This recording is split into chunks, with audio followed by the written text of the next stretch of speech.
श्रीमद्भागवती गाथा रहस्यार्थप्रकाशकं संशयोन्मूलनचिणं कृष्णं वन्दे जगद्गुरुम्। श्रीमद्भागवती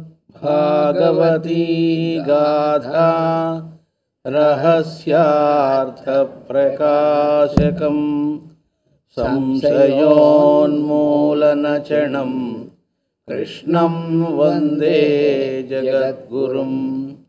सर्ववेदार्थतत्त्वज्ञं वेदार्थप्रतिपादकं पुराणसारसर्वज्ञं कृष्णं वन्दे जगद्गुरुम्। ओम अस्मद्गुरुभ्यो नमः। ఉదయం మనం నారద భగవానుడు ధర్మరాజుకు చేస్తున్న తత్వోపదేశాన్ని మనం చెప్పుకుంటూ ఉన్నాం, అధ్యయనం చేసుకుంటూ ఉన్నాం. ధర్మరాజు సాక్షాత్తు యమధర్మరాజు యొక్క అంశతో వచ్చినటువంటి వాడు. మరి అలాంటి వాడికి ఇలాంటి భ్రమకు లోనవటం ఏమిటి? తండ్రిగా భావించాడు, సరే ఆయన సంస్కారం అది బాగానే ఉంది, వాళ్ళు వెళ్ళిపోతే ఇప్పుడు ఇంత అక్కడ ఉదయం మనం చెప్పుకున్న అందరూ కూడా అలా కలుసుకోవటం విడిపోవటం పరమాత్మ చేస్తూ ఉంటాడు, ఇదేమీ శాశ్వతం కాదు ఎవరు కూడా అనే విషయాలు అసలు ఆయన యమధర్మరాజు అంశైనప్పుడు యమధర్మరాజు పని అందరినీ దేహంలో నుంచి విముక్తి కలిగించడం అనే పని కనుక ఆయనకి తెలియదేమీ కాదు కదా, ఇదేమిటి అని మనకు సందేహం కూడా రావచ్చు. అంటే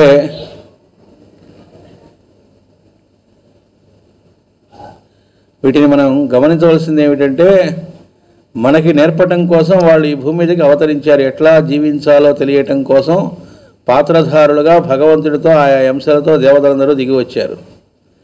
కాబట్టి మనం లోనయ్యే వాటి కోసం ఇవి ఒక క్రీడగా చేయబడిందని మనం గమనించాలి. అంతే తప్ప ధర్మరాజు కూడా భ్రమకు లోనయ్యాడు అని తీసుకోకూడదని అర్థం.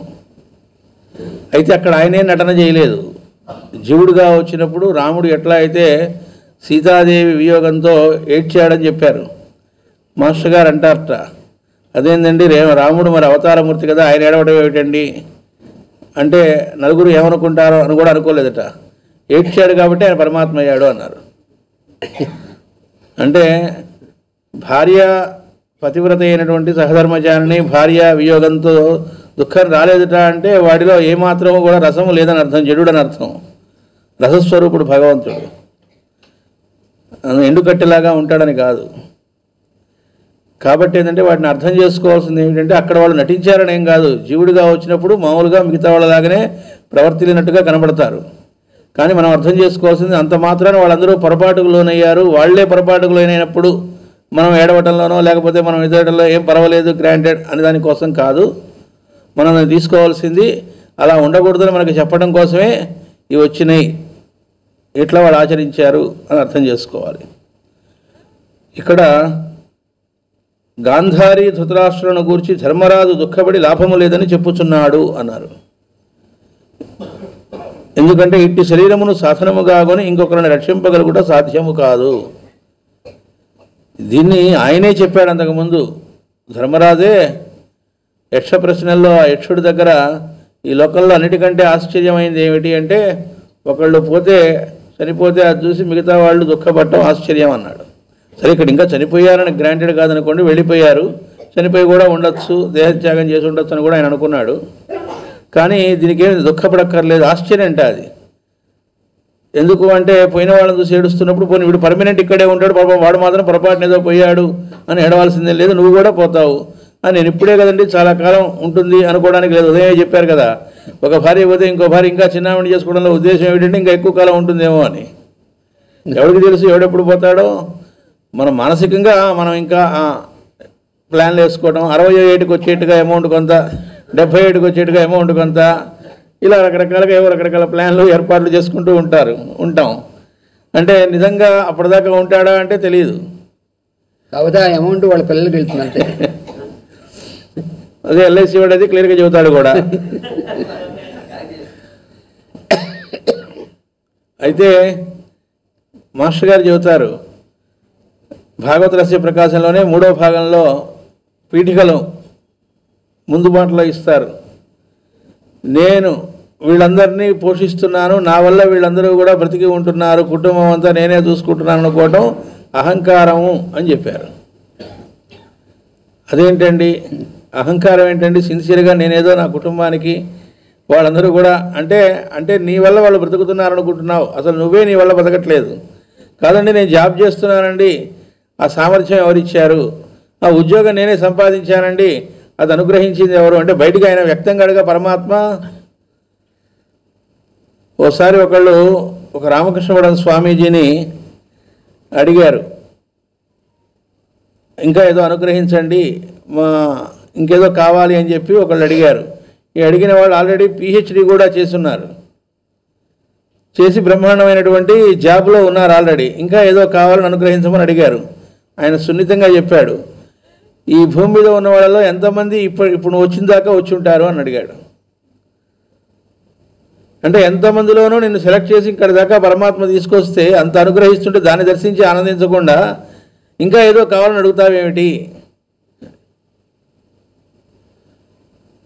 అలాగే ఇక్కడ దేహం వదలటం గురించి కూడా వస్తుంది కాబట్టి ఒకవేళ నిజంగానే వాళ్ళు వెళ్ళిపోయారు ఇక్కడి నుంచి, కాదు మన వాళ్ళు ఎవరో అసలు దేహం చనిపోయారు వాళ్ళు. దాని గురించి స్వామి చిన్మయానంద యొక్క గురువు గారు ఆయన చెప్తారు. ఆయన అడిగారట, ఆయన కొద్దిగా అనారోగ్యంగా ఉంటే, ఆయన పెద్ద వయస్సు ఇంకా బాడీ వదిలేట్టుగా ఉన్నారని అర్థమయ్యి శిష్యులు ఆగలేక దయచేసి ఇంకాస్త అన్నట్టుగా, అంటే మీరు ఉండాలి అన్నట్టుగా కోరుకుంటున్నట్టుగా అడుగుతూ అలాంటి ఆలోచనలో ఉన్నారు. ఆయన ఇంకా అడగలేదు కానీ వాళ్ళ ఆలోచనలో ఉన్నారు. ఆయనకు అర్థమైంది.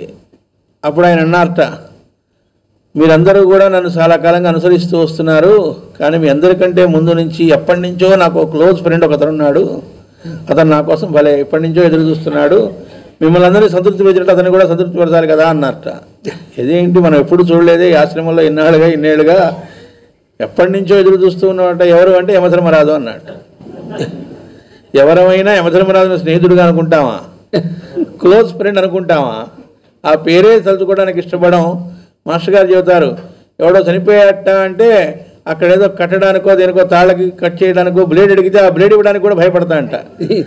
ఆ బ్లేడ్ ఇస్తే ఆ తర్వాత ఆ బ్లేడ్ తీసుకుంటే దాన్ని అంటుకుంటే మనకేదో అయిపోతుందేమో, మనం చచ్చిపోతామేమో అంటే దాని ఆధారం చేసుకుని ఎవడు మన ఇంటికి వస్తాడేమో.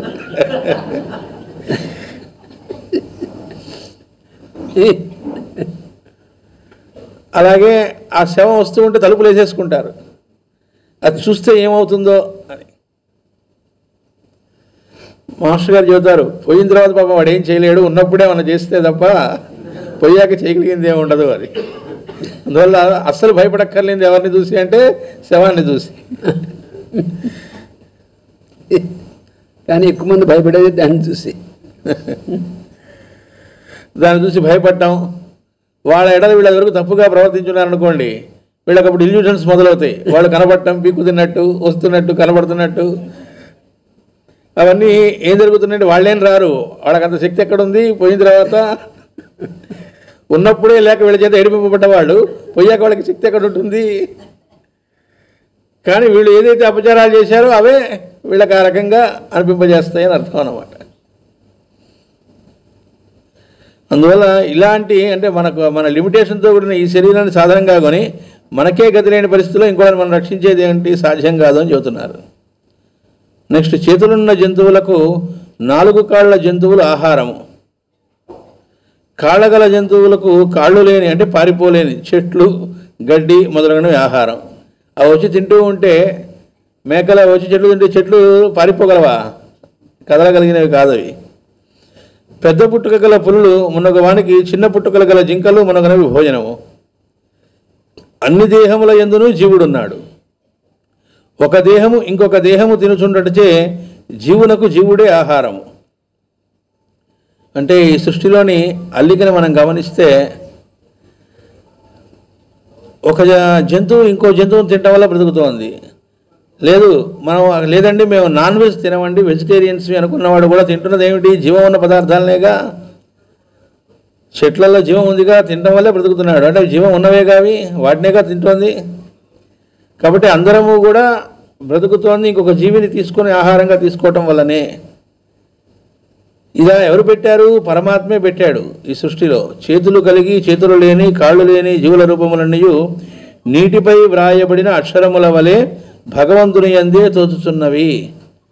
మనం ఒక నది దగ్గరకో చెరువు దగ్గరకో వెళ్ళామనుకోండి, దాని మీద కూర్చొని ఆ ఒడ్డున కూర్చొని నీళ్ళల్లో మనం మన పేరు ఇంకోటి ఏదో రాస్తున్నాం అనుకోండి, ఏదో భగవన్నామం రాస్తున్నాం అనుకోండి, ఆ రాస్తూ ఉంటే ఆ నీళ్ళు అలా ప్రవహిస్తూ ఉంటాయి, రాస్తూ ఉంటాం, రాసినవి ఉంటాయి అక్కడ.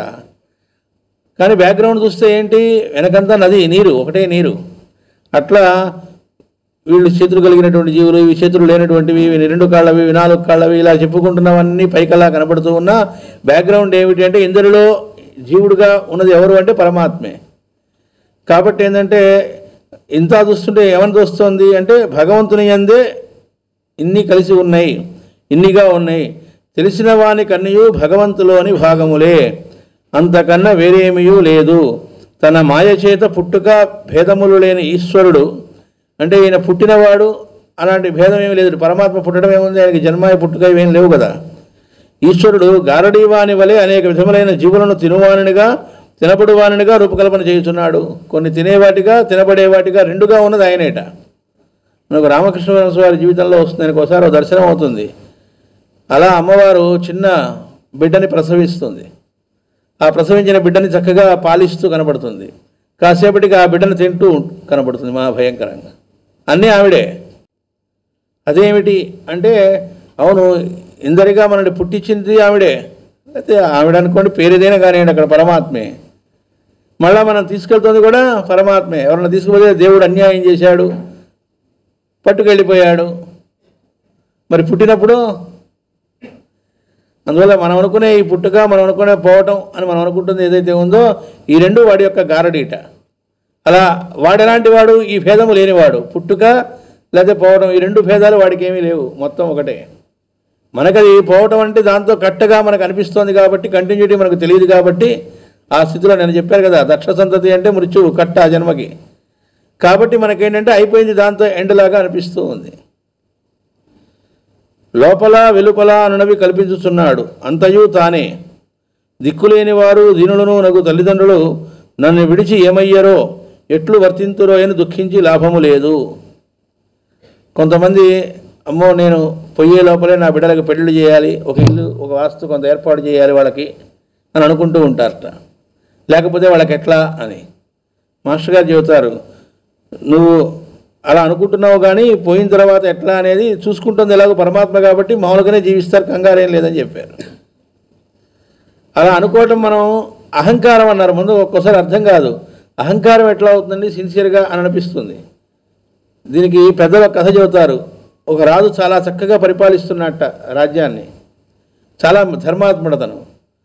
ఆ పరిపాలిస్తున్నటువంటి ఆయన అడవుల్లో ఉండే ఆశ్రమాలకు వెళ్ళి అక్కడ ఉండే సాధువుల్ని కూడా అందరికి పట్టించుకొని అన్ని ఏర్పాట్లు చేసేవాట. అలాంటి వాడు ఒకసారి అడవిలో తిరుగుతూ ఉన్నప్పుడు ఒక చోట ఆశ్రమంలాగా కాకుండా ఎక్కడో ఒక దాని మీద కూర్చొని ఆకాశమే కప్పుగా ఒక రాతి మీద కూర్చొని ఒక ఆయన తపస్సు చేసుకుంటూ కనబడ్డాట. అరే రే పాపం ఈయనకేదో కుటీరం కూడా ఏర్పాటు కాలేదు, ఈయనకి మనం ఏదైనా చెయ్యాలి అని చెప్పి దగ్గరికి వెళ్ళి ఆయనకి ఏదో చేద్దామని వెళ్ళి, అయ్యా మీకు ఏమైనా కుటీరం అది ఏర్పాటు చేయమంటారా అది అన్నట్టుగా ఏదో అడిగాట. ఆయన అలా చూసో నవ్వాట. ఎస్ చెప్పలే, నో చెప్పలే.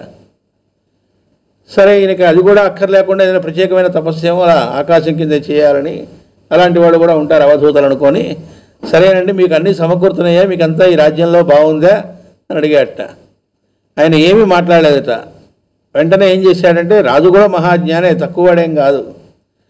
అక్కడ ఉన్నటువంటి ఆ సైగ చేసేట, ఆ రాతి పక్కనే ఇంకో చిన్న గుండ్రాయిలాగా ఇంతలా ఉండేది రాతిది ఉందట, చూపెట్టి దాన్ని పగలగొట్టని సైగ చేసేట.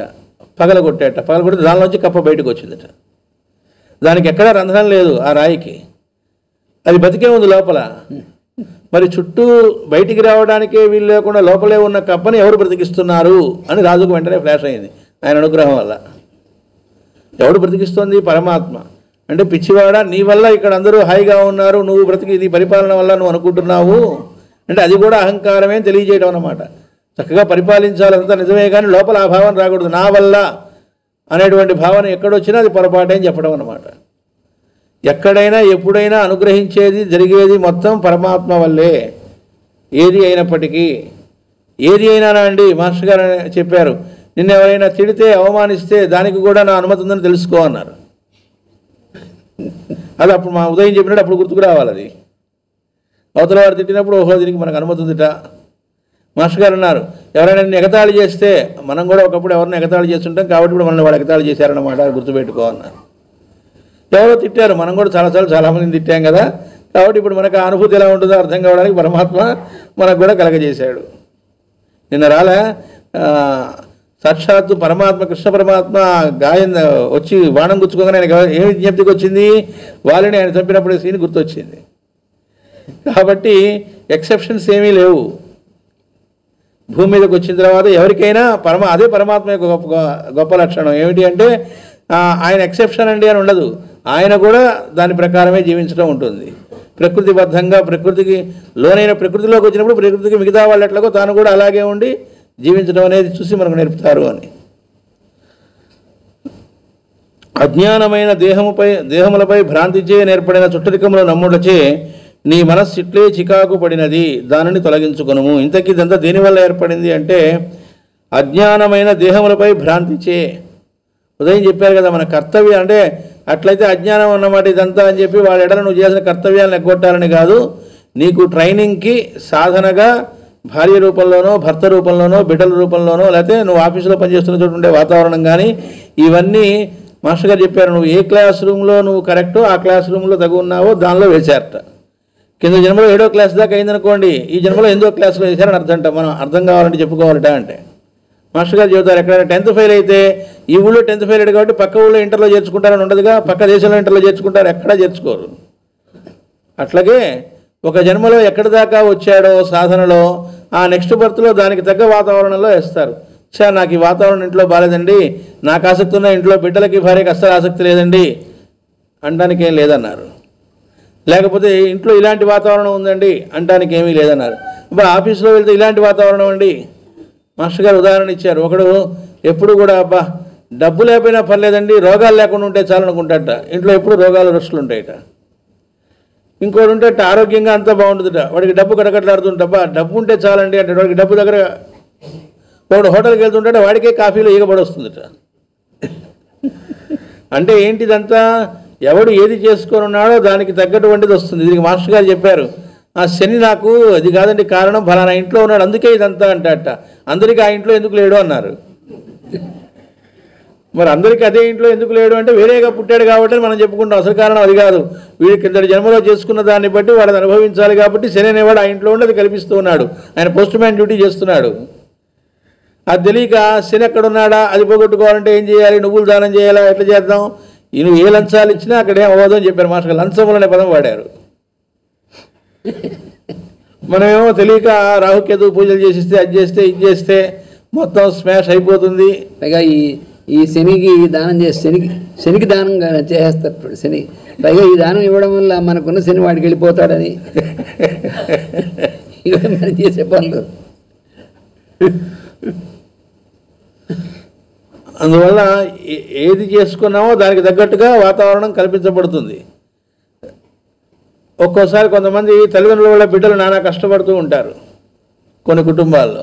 లేదా కొంతమంది ఏమో ఆ ఇంట్లో ఉండే భర్త వల్ల భార్య వల్ల ఇబ్బందులు పడుతూ ఉంటారు. అంటే అర్థం ఏమిటంటే ఆ కింద జన్మలో వాడు చేసుకున్న దాన్ని బట్టి ఆ వాతావరణం వచ్చింది. అది తను చేసుకున్నదే కాబట్టి తనకే వచ్చింది అది. కాబట్టి ఏంటంటే అక్కడి నుంచి ఈ జన్మలో అయినా జాగ్రత్త పడి ఓహో మనం కింద జన్మలో చేసుకున్న దాన్ని బట్టి ఇదిగో ఇలా వచ్చింది, ఇట్లా కాకుండా ఉందాం అని జాగ్రత్త పడటమే తప్ప అక్కడ వాళ్ళతో ద్వేషపడటమో కొట్టుకు చావటమో లేకపోతే ఇంకో రకంగానో కాదు. ఇక్కడ చూడండి, భ్రాంతిచే చుట్టరికములను నమ్ముటచే. ఈ భర్తలో వాళ్ళు నీకు ఇలా ఫలానా వాళ్ళుగా చుట్టరికంతో వచ్చింది, వాళ్ళ నీ కర్తవ్యం చేయడమే తప్ప మిగతాది ఇది చేసుకోవద్దున్నారు. అందుకే మాస్టర్ గారు అంటారు, పిల్లలను పెంచడం చేయగాని వాళ్ళ మీద నువ్వు ఆశలు పెట్టుకోవాకు అన్నారు. ఇప్పుడు పెద్ద అయ్యాక నన్ను బాగా చూడాలి, ఇప్పుడు నేను చూస్తున్నాను కాబట్టి ఇలాంటి మేడలు కట్టవాకు అన్నారు. వాడు చుట్టం అనేటువంటిది వాడి కర్తవ్యం, అది వాడి సంస్కారాన్ని బట్టే వాడు చేస్తాడా లేదా దాని నీ వైపు నుంచి మాత్రం ఎక్స్పెక్టేషన్స్తో ఉండవాకు అని చెప్పారు. అలా ఎక్స్పెక్టేషన్స్తో పిల్లల్ని పెంచిన వాడికి తర్వాత చాలా దుఃఖపడాల్సి వస్తుందన్నారు. అలాంటి వాడికి ఎక్స్పెక్టేషన్ లేని వాడికి ఏమి ఇబ్బంది ఉండదు, అంత బాగానే ఉంటుంది. వాడు పెద్దవాడు అయిన తర్వాత పెద్ద ఆఫీసర్ అవ్వాలి, పెద్ద బంగ్లా ఉండాలి, నన్ను బాగా చూడాలి అనుకున్నాను అనుకోండి, అప్పుడు ఏం జరుగుతుందంటే జరిగిన ఇన్సిడెంట్ చెప్పారు మాస్టర్ అక్కడ. ఒక ఇద్దరు ఫ్రెండ్స్ ఉన్నారట, వాళ్ళిద్దరు చిన్నప్పటి ఫ్రెండ్స్. వాడికి కొడుకు పుట్టాడు, వీడికి కొడుకు పుట్టాడు. ఆడ కొడుకు బాగా పైకి వచ్చాడు, వీడి పైకి వచ్చాడు. వాడు ఐఏఎస్ ఆఫీసర్ అయ్యాడు, వీడు అయ్యాడు. అంత బాగానే ఉంది.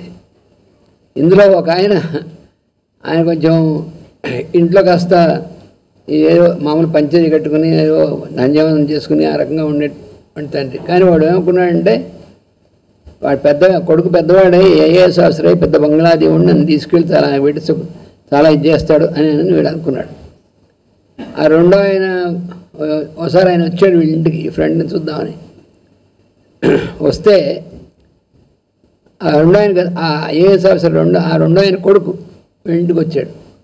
వస్తే ఈ లోపల ఆ తువాలు కట్టుకుని ఇంట్లో ఏదో చేస్తున్నాడు. ఆయన ఎవరని అడిగాడు వాడు. అంటే మా ఇంట్లో కుక్క అని చెప్పాడు తండ్రిని చూపించి. కుక్క అని కాదు, కుక్క అని చెప్పాడు. అంతవరకు నయం. వంటవాడని చెప్పాడు. వీడు అది విన్న తర్వాత వీడికి దుంపగా, నేను చిన్నప్పటి నుంచి వాడి మీద ఎన్ని ఆశలు పెట్టుకున్నాను, ఎంత చేశాను వాడి కోసం, ఎంత ఖర్చు పెట్టాను, ఎంత చదివించాను. చివరికి నన్ను చూసి తండ్రిని చెప్పడానికి వాడు నామోషి పట్టాడు. అప్పుడు వాళ్ళ తండ్రి ఈయన ఫ్రెండ్గా చిన్నప్పటి నుంచి వాడు ఆయనతో చెప్పాట, వాపోయట చెప్పి. అంటే మరి నీ కొడుకు నేను ఎలా చూస్తున్నాను, బాగానే చూస్తున్నాను, ఎందుకని అన్నాడు. నేను ఎప్పుడు వాడి గురించి ఎక్స్పెక్ట్ చేయలేదు అన్నాడు. అది రహస్యం. నేను వాడి కొడుకు కాబట్టి నాకు కర్తవ్యంగా పెంచాను, వాడు చేశాను. ఆ తర్వాత వాడి ఇష్టం, కానీ వాడు బాగానే చూస్తున్నాడు. వాడు చూసినా చూడకపోయినా దాని గురించి నేనేం పట్టించుకోలేదు. ఎందుకంటే వీడికేమో దుఃఖం మిగిలింది, వాడికి అసలు ఎప్పుడు దుఃఖమే రాలేదు. అందుకే అలా జరుగుతుందని చెప్పారు మాస్టర్ గారు. అంతేకాకుండా ఇంట్లో ఉండేటువంటి పరిస్థితులన్నీ మనం డిజర్వ్డ్ అని చెప్పారు కదా. కానీ కొంతమంది ఏం చేస్తారంటే, ఆ పరిస్థితులు అన్యాయంగా నాకు ఇలా వచ్చినాయి అనుకొని ఆ ఇంట్లో ఉండే వాళ్ళ గురించి బయట వాళ్ళతో పచ్చల్లే బాగుతూ ఉంటారు అన్నారు మాస్టర్ గారు. ఇంట్లో ఉండే కోడల గురించో లేదా కొడుకు గురించో అల్లుడు గురించో, వీళ్ళు ఇట్లా ఉన్నారు, ఇట్లా తయారయ్యారు, ఇట్లా చేస్తున్నారు అంటూ నలుగురు దగ్గరలో పచ్చల్లే వాగుతూ ఉంటారు అన్నారు మాస్టర్ గారు. అంటే అలా వాగకూడదు అని చెప్పడం. ఎందుకని? నువ్వు అది డిజర్వ్డ్ కాబట్టి నువ్వు తెచ్చుకున్నదే అది నీ ఆస్తి. ఆస్తి అంటే మిగతావి కాదు, ఇది నీ ఆస్తి. కాబట్టి అలాంటి దాని నుంచి నువ్వు బయటపడాలి అని చెప్పాడు. దీని రహస్య ప్రకాశం అనిన విని సర్వజ్ఞుడైన నారదుడు ఇట్లనెను, సర్వము ఈశ్వరునకు వశము, జీవులను కలుపుట విడదీయుట ఈశ్వరాధీనము. ఎడ్లకు నాసారంధ్రమున చిల్లు పొడిచి త్రాడు దూర్చి దానిని మెడ చుట్టూను కట్టుదురు. ఆ త్రాడు పట్టి లాగుట వలన ఎడ్లకు కర్తవ్యములు తెలియను. అట్లే వాక్కును త్రాడుగా తమ తమ పేర్లు, సంబంధములు, వర్ణాశ్రమ లక్షణములు అను బంధములతో లోకమునంతటిని ఈశ్వరుడే నిగ్రహించుచుండును. జంతువులకి ఆ తాడు కట్టి వాటిని లాగుతున్న దాన్ని బట్టి అక్కడది ఏం చేయాలని మనం ఎక్స్పెక్ట్ చేస్తున్నామో వాటికి అర్థమవుతాయిట, అవి చేస్తూ ఉంటాయిట. అట్లాగే వాక్కును త్రాడుగా తమ తమ పేర్లు, సంబంధములు, వర్ణాశ్రమ లక్షణములు అను బంధములతో లోకమునంతటిని ఈశ్వరుడే నిగ్రహించుచుండును. అంటే వాక్కును అంటే ఇక్కడ నామరూపాలతో ఇటు భర్త అని భార్య అని పిలువబడుతూ అక్కడ మన కర్తవ్యాలు ఏంటో తెలియజేస్తూ ఉంటాడట పరమాత్మ. అంటే బిడ్డ రూపంలో నాకు ఇది కావాలని అడగడం కావచ్చు, భార్య కావచ్చు, ఏమంటే సరుకులు తేవాలి అని చెప్పచ్చు. అంటే ఆ కర్తవ్యాలు అప్పుడు ఏం చేయాలనేది కనబడుతూ ఉంటుందట. ఆ రకంగా ఆయన నిగ్రహిస్తూ ఉన్నాడు అన్నారు. అంటే ఇక్కడ కొంతమంది మాస్టర్ గారు చెబుతారు, తెలియక మానవుడు స్వేచ్ఛ ఉంది, మిగతా జంతువులలాగా కాదు, ఇతను చూజ్ చేసుకునేటువంటి అవకాశం ఉంది, మిగతా వాటికి అది లేదు, వీడికి ఈ మానవ జన్మ వచ్చేటప్పటికి ఇలా ఉంది, నరజన్మ వచ్చేటప్పటికి అనుకుంటూ ఉంటారు అని చెప్పి, ఏమీ కాదు, కుక్క మెడలో తాడు కడితే ఎంత దాకా తాడుందో అక్కడ దాకా తిరుగుతూ నేను స్వేచ్ఛాజీవిని అనుకుంటుందట. అట్లాంటిదే మనం కూడా అని చెప్పారు. అంటే నీ చేతిలో ఉందనుకుంటున్నావు, ఏమీ లేదు, జాగ్రత్తగా గుర్తుపెట్టుకో అని. ఇది మనకు అర్థం కావడానికిట మాస్టర్ గారు చెబుతారు, 2 పనులు రోజు, మొట్టమొదటి పని ఏమిటి, ఆఖరి పని ఏమిటి అన్నారు మాస్టర్ గారు. మొట్టమొదటి పని అంటే మెలకువ రావటం. మెలకువ నువ్వు తెచ్చుకుంటున్నావా, అది వస్తుందా అని అడిగారు. అది వస్తుంది. లేదంటే నేను అలారం పెట్టుకున్నా, ఇన్నింటికి అనుకున్నా లేచానంటే అలారం వినపడటం నీ ఇష్టం కాదట. లోపల వాడు ఓకే అంటేనే అలారం వినపడుతుంట. ఒక్కోసారి వినపడదు చూడండి, అలారం కూడా వినపడదు. అదేమిటి అంటే వాడు ఓకే అనలే నువ్వు అనుకున్నా కానీ. కాబట్టి మెలకువ రావటం అనేది మన చేతిలో లేదు, మొట్టమొదటి పని అదే. అలాగే రాత్రి ఆఖరి పని అంటే నిద్ర పట్టడం. నిద్ర మనం కావాలంటే చక్కగా నిద్రకి ఒక మంచం ఏర్పాటు చేసుకోవచ్చు, లేదా నైట్ డ్రెస్ ఒకటి ఏర్పాటు చేసుకోవచ్చు, అదంతా వ్యవహారం అంతా వేయచ్చు, పడుకోవచ్చు. కానీ నిద్ర పడడం అనేది మన చేతుల్లో లేదు. అంటే మొట్టమొదటి పని చివరి పని ఒక రోజులో చూద్దాం, మిగతా అంత తర్వాత మాస్టర్ గారు అన్నది మన చేతిలో లేవు అంటే అర్థం అంటే మిగతాది ఏది నీ చేతిలో లేదని చెప్పడానికి సింబాలిక్ అది.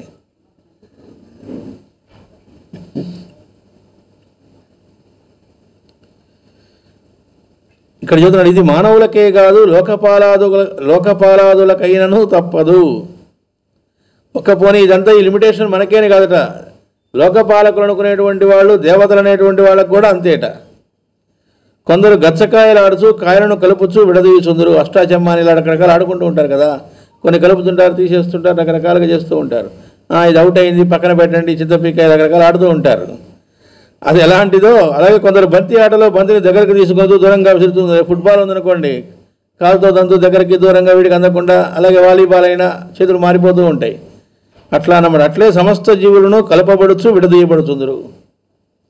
ఓ జన్మలో భార్యగా రావచ్చు, ఒక జన్మలో శత్రువుగా రావచ్చు, స్నేహితుడిగా రావచ్చు. మాస్టర్ గారు చెబుతారు, వీడు డబ్బులు తీసుకొని ఎగ్గొట్టి చేసి ఎవరికైతే అన్యాయం చేస్తాడో వాడు కొడుకుగా వస్తాట, మొత్తం వీడిది వదిలిస్తాట, కొడుకు రూపంలోనే వస్తాట. నెక్స్ట్ వీడు బాగా చాలా వీడు కూడా తినకుండా పైసా కొడబెట్టింది మొత్తం వదిలిచ్చేస్తాడు. అంటే వాడు కింద జన్మలో వాడికి వీడు బాకీ, దాన్ని అలా వదిలిస్తాడు వాడు. కాబట్టి ప్రతి జీవియు జీవుడుగా కదలుచుండును, దేహములుగా కదలుచుండును. అంతర్యామి యందు వాడు కదలుట కదలకపోవుట ఉండదు. దీన్నే మనకు ఎదుర్వేదంలో చెప్పారని మాస్టర్ గారు చెబుతారు. తదేజతి తన్నేజతి తద్దూరే తదంతరస్య సర్వస్య తద్బాహ్యస్య బాహ్యతః అని. ఏమిటి అంటే మాస్టర్ గారు చెబుతారు, నీటి మీద 2 మంచుగడ్డలు ఉన్నాయిట, 2 మంచుగడ్డల మధ్య దూరం ఉంది అంటున్నాంట. ఇందులోకి అవి కరిగిపోయినాయిట. కరిగిపోయిన తర్వాత నీరు అప్పుడు దూరం అని ఏం చెబుతాం, ఇక్కడ నీరు నుంచి ఇక్కడికి నీరు దూరం ఏం లేదు, అది నీరిహ. అందులో ఇది వేరు అది వేరు అని చెప్పడానికి తేడా ఎక్కడుంది, నీరు అంటాం అంతే. నీటిలో మళ్ళీ ఈ నీరు నుంచి ఈ నీరుని ఎక్కడ చెబుతాం.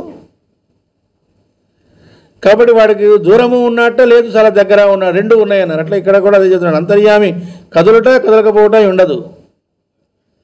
అంటే ఉన్నట్టుగా కనబడుతుంది కానీ ఏమీ ఉండదు. ఎందుకంటే వాడు కానిదేముంది. కదలటం అంటే మనం ఎప్పుడు కదలగలం, స్పేస్ చాలా ఉండి మనం లిమిటెడ్ కాబట్టి కదులుతున్నాం. ఆకాశమైన శరీరం అన్నప్పుడు ఆకాశం కాక ఇంకా పక్కన ఏముంటుంది. ఆయన కదలలేటాని కాదు, ఇక్కడ నెగిటివ్గా తీసుకోమని కాదు. మనం కదలగలుగుతున్నాం, ఆయనైతే కదలలేటాని కాదు. ఆయన కాక ఇంకేదన్నా ఉంటే ఆయన కదలటం ఉంటుంది. ఆయన కాంతి ఏముంది, మొత్తం ఆయనతో నిండి ఉంది, ఆయనలో ఉంది. పరమాత్మగా విప్పి చెప్పుకొనుట కందడు. అందువల్ల మనం ఆయన ఇది అని చెప్పుకోవడానికి ఆయన ఏమీ అందేవాడు కాదు. మొత్తం చెప్పేసామండి ఇదిట పరమాత్మ అంటే దేర్ఫోర్ అని ఏదో ప్రూవ్ చేసి చెప్పడానికి అదేం కాదు అంటున్నారు. 2 మనుష్యులు కొండచులు వచ్చే మృంగబడినప్పుడు అందొకడు 2వ వాణిని బయటకు లాగగల స్థితిలో ఉండడు. అట్లే పంచభూతములతో నిండి ఉండి కాలము త్రిగుణములు కర్మ అనువాని చేత మృంగబడుచున్న ఎవ్వని దేహము మరి ఒకని దేహమును రక్షించుటకు పనికిరాదు. చేతులు గల మానవులకు చేతులు లేని జంతువుల ఆహారము, కాళ్ళు గల జంతువులకు కాళ్ళు లేని చెట్లు గడ్డి ఆహారము, పెద్ద ప్రాణములకు పులి మున్నగు వానికి చిన్న ప్రాణములకు జింకలు మున్నగునవి ఆహారము. ఇన్నిటి యందును జీవుడున్నాడు కనుక జీవునికి జీవుడే జీవనాధారము. ఇన్ని రూపములు గల విశ్వమంతయు ఈశ్వరుని రూపముగా తెలియము. అతనికి వేరు లేదు గనక దేనిని తినను ఏమీయును లేదు. తన మాయను ప్రసరింపజేసి అనుభవించువాడు అనుభవింపబడినది అను రూపములు కల్పించి లోపల వెలుపల అను భేదము కల్పించి ఈశ్వరుడొక్కడే ప్రకాశించుచున్నాడు. నీకు మాస్టర్ గారు చెబుతారు, పెద్ద పీడకలు వచ్చిందిట ఒకడికి. అందులో చాలా ఘోరమైనటువంటి పాములు చుట్టూ ఉండడం, వెంబడి పట్టడం, వాడి చాలా పీడకలట, ఘోరంగా ఉందిట. ఉన్నట్టుండి పిడకల్లో నుంచి మెలకు వచ్చింది ఒక్కసారిగా. అదే పాము మీద పడింది. టక్కన భయంలో ఉలికి వెళ్ళి లేచాడు. చూస్తే ఏదో పైన గుడ్డ ఏదో పడింది కింద వీడి మీద. టక్కన మెలకు వచ్చింది. రాగానే ఏం జరిగిందిట, అమ్మయ్య అనుకున్నాడు. ఒక్కసారిగా అదంతా కట్ అయింది.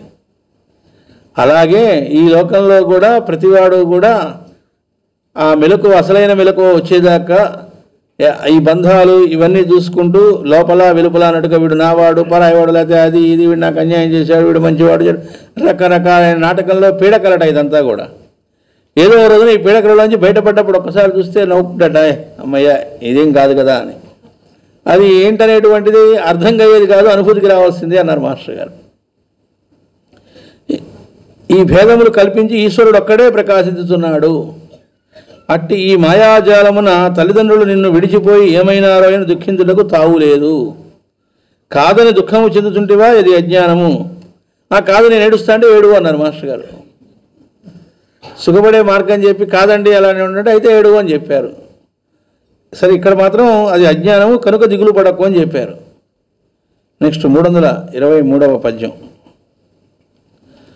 అట్టి కాలరూపుడఖిలాత్ముడగు విష్ణుడు అసుర నాశనమునకు నవతరించి దేవకృత్యమల్ల తీర్చి చిక్కిన పనికెదురు చూచుచుండు నిప్పుడధిపా. అట్టి కాలస్వరూపుడైన విష్ణువే సర్వాంతర్యామి.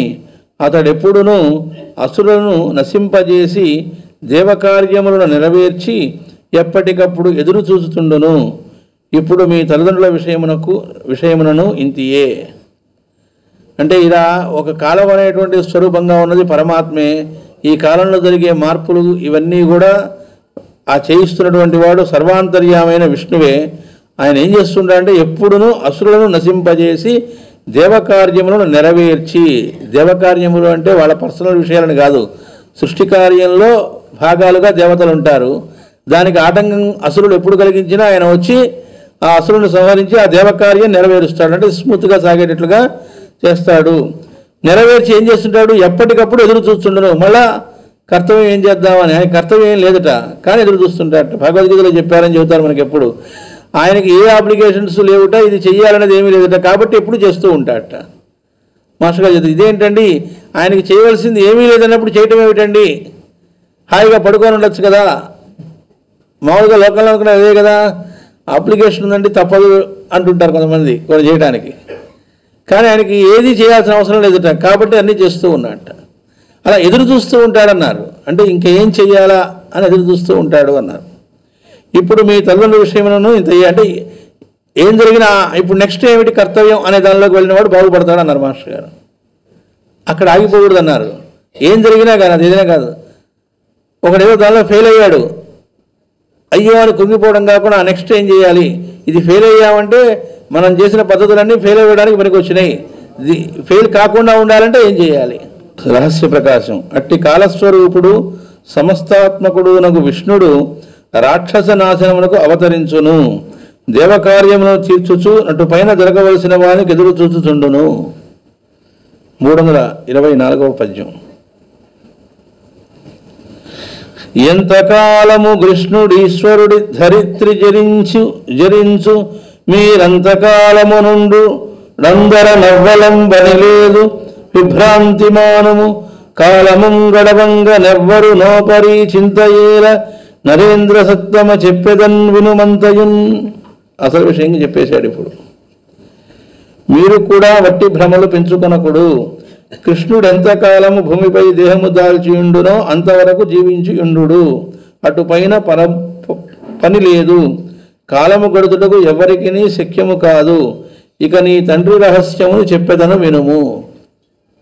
చూడండి, ఇక్కడ కృష్ణుడు ఎంతకాలం భూమిపై ఉంటాడో అంతకాలం జీవించి ఉండండి అంటున్నారు. అంటే అర్థం ఏమిటి, కృష్ణుడు ఈ భూమి మీదకి ఏ పర్పస్ కోసం ఆయన అవతరించాడో ఆ పర్పస్ నెరవేరటానికి ఆయనతో పాటు వచ్చిన పరివారంలో భాగం మీరంతా కూడా.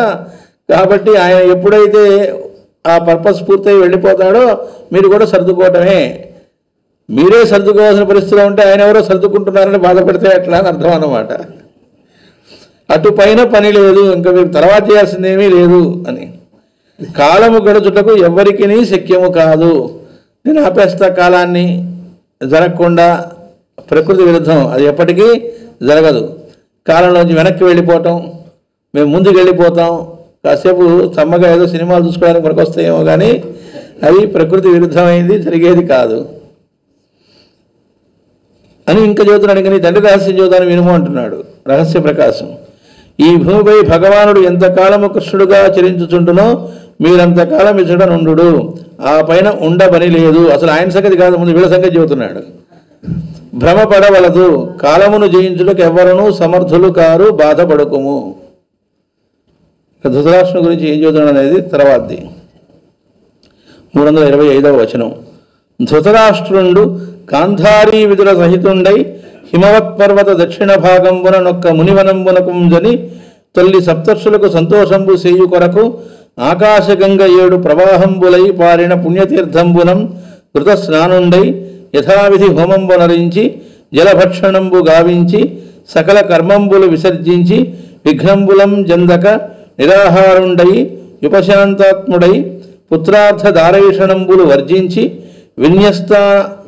విన్యస్తాననుండై ప్రాణంబుల నియమించి మనస్సహితంబులైన చక్షురాదీంద్రియంబుల నారింటిని విషయంబులం ప్రవర్తింపనీక నివర్తించి హరిభావనచే ధారణా యోగంబు వహించి రజస్తత్వ తమోరూపంబులగు మలంబుల మూటిని హరించి మనంబు నహంకారాస్పదంపైన దేహంబు వలనం బాపి బుద్ధియందు నేకీకరణంబు చేసి ఎట్టి విజ్ఞానాత్మను దృశ్యాంశంబు వలన వియోగించి క్షేత్రజ్ఞనియందు బొందించి దృష్టంపైన ఈశ్వరుని వలన క్షేత్రజ్ఞని బాపి మహాకాశంబుతోడ ఘటాకాశము గలుపు కైవడి నాధారభూతుండైన బ్రహ్మమందు గలిపి లోపలి గుణక్షోభంబును వెలుపలి ఇంద్రియ విక్షేపంబును లేక నిర్మూలిత మాయాగుణ వాసనుండగుచు నిరుద్ధంబులగు మనశ్చక్షురాదీంద్రియంబులు గలిగి అఖిలాహారంబుల వర్జించి కొరడు సందంబున.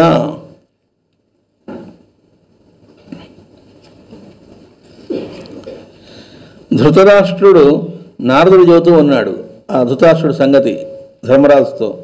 గాంధారితో కూడి హిమవత్ పర్వతము యొక్క దక్షిణ భాగమునున్న ఒక మునుల వనమునకు పోయెను. పూర్వము సప్తర్షులకు సంతోషము కలిగించుటకై ఆకాశగంగా 7 ప్రవాహములై ప్రసరించిన పుణ్యతీర్థమున స్నానము చేసెను. శాస్త్రమున చెప్పబడినట్లు హోమము చేసెను. జలములు ఆహారముగా కొంతకాలముండి సకల కర్మలు విడిచిపెట్టెను. విఘ్నములను కలుగనీయక నిరాహారుడై ఆత్మయందు ఉపశాంతి పొందెను. పుత్రులు భార్య సంపదలు అను వానిని గూర్చిన భావములను విడిచిపెట్టెను. మగము పైకెత్తి ప్రాణాయామము ప్రారంభించెను. పంచేంద్రియములను మనస్సును తమ తమ ఇంద్రియార్థముల యందు ప్రవర్తింపనీయక విష్ణు స్మరణచే చిత్తవృత్తి నిరోధము చేసెను. ఈ విధముగా ధారణాయోగము పూని త్రిగుణములకు సంబంధించిన మలములను భస్మము చేసెను. అహంకారమునకు స్థానమైన స్థూల దేహము నుండి మనస్సును విడదీసి బుద్ధియందు ఒక్కటిగా చేసి దానిని కంటికి కనిపించు అంశచే జోడించెను. ఈ మొత్తమును జీవుని యందు పొందించెను. ధ్యానమున చూడబడిన ఈశ్వరుని వలన జీవుని మాయము చేసెను. ఇక్కడ చెబుతున్నారు, విష్ణువును ధ్యానము చేయగా జీవుడున్న చోట విష్ణుడు ఉండెను. వెలుపలి ఆకాశముతో శరీరములోని ఆకాశము కలిపెను. తన అస్తిత్వమును దానికి ఆధారమైన బ్రహ్మయందు నడిపెను. అటుపైన లోపలి గుణముల ప్రవర్తనము గాని వెలుపలి ఇంద్రియముల ప్రవర్తనము గాని లేకుండా చేసెను. మాయా త్రిగుణములు వాని వాసనలను నిర్మూలనము చేసెను. ఇంద్రియములు నిరోధింపబడెను. ఇక్కడ జాగ్రత్త ఉండి, ఇంద్రియములు నిరోధింపబడెను అన్నారు. నిరోధించారు, అది ఎప్పుడు జరగదు. సమస్త ఆహారము విడిచి మ్రోడు వలె ఉండిపోయెను. యోగ మార్గమున దేహము పరిత్యాగము చేయుట మానవుడు నేర్వగలిగిన విద్యలలో ఉత్తమోత్తమము.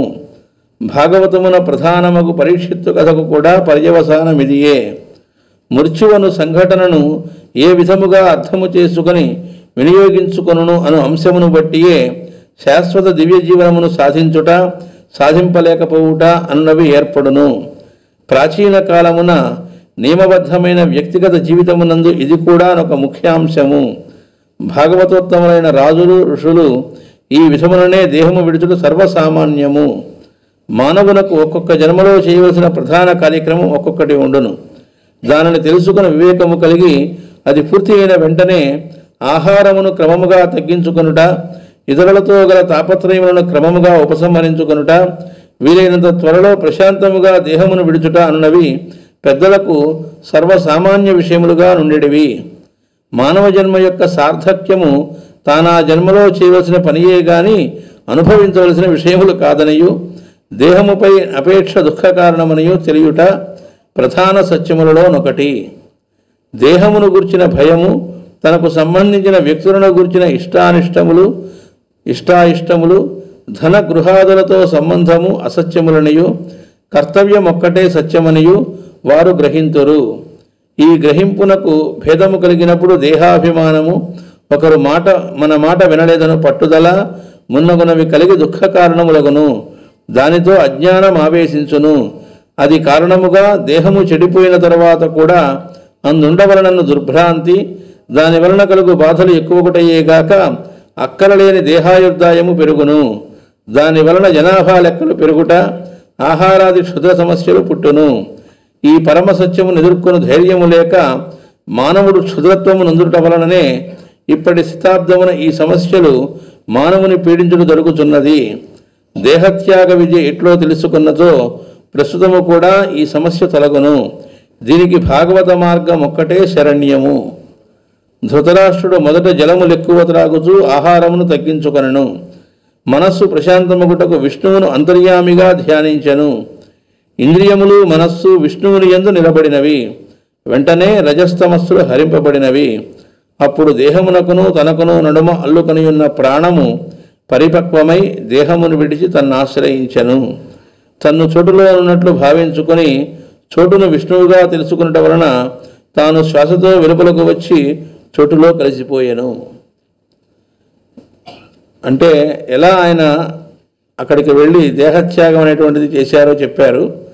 అంతేకాకుండా అసలు ఆ దేహత్యాగ విద్య అనేటువంటిది ఎంత ఆవశ్యకం అనేటువంటిది, ఇప్పటి శతాబ్దంలో అది లేకుండా క్షుద్ర మార్గాల్లో ఆ దేహం ఎన్ని రకాల బాధలకు అయినా కూడా అలాగే దానిలో ఉండిపోవాలనేటువంటి కోరికతో నానా రకాల మందులు వాడి రకరకాల మార్గాలతో ఎంత ఏజ్ వచ్చినా ఎట్లకో అట్లా దానిలో ఉండిపోవాలి, పాకీదొడ్డిలాగా తయారు చేసుకొని దేహాన్ని ఆ తర్వాత కూడా ఎట్లా చేసుకోవటమే కాకుండా అందులో ఎలాగోలా ఉండాలి అని.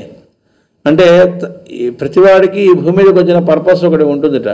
ఆ పర్పస్ అనేది పూర్తయింది అనుకున్న తర్వాత అంటే సూసైడ్ చేసుకోమని కాదు ఇక్కడ చెప్పింది, మళ్ళీ పొరపాటు పడకూడదు,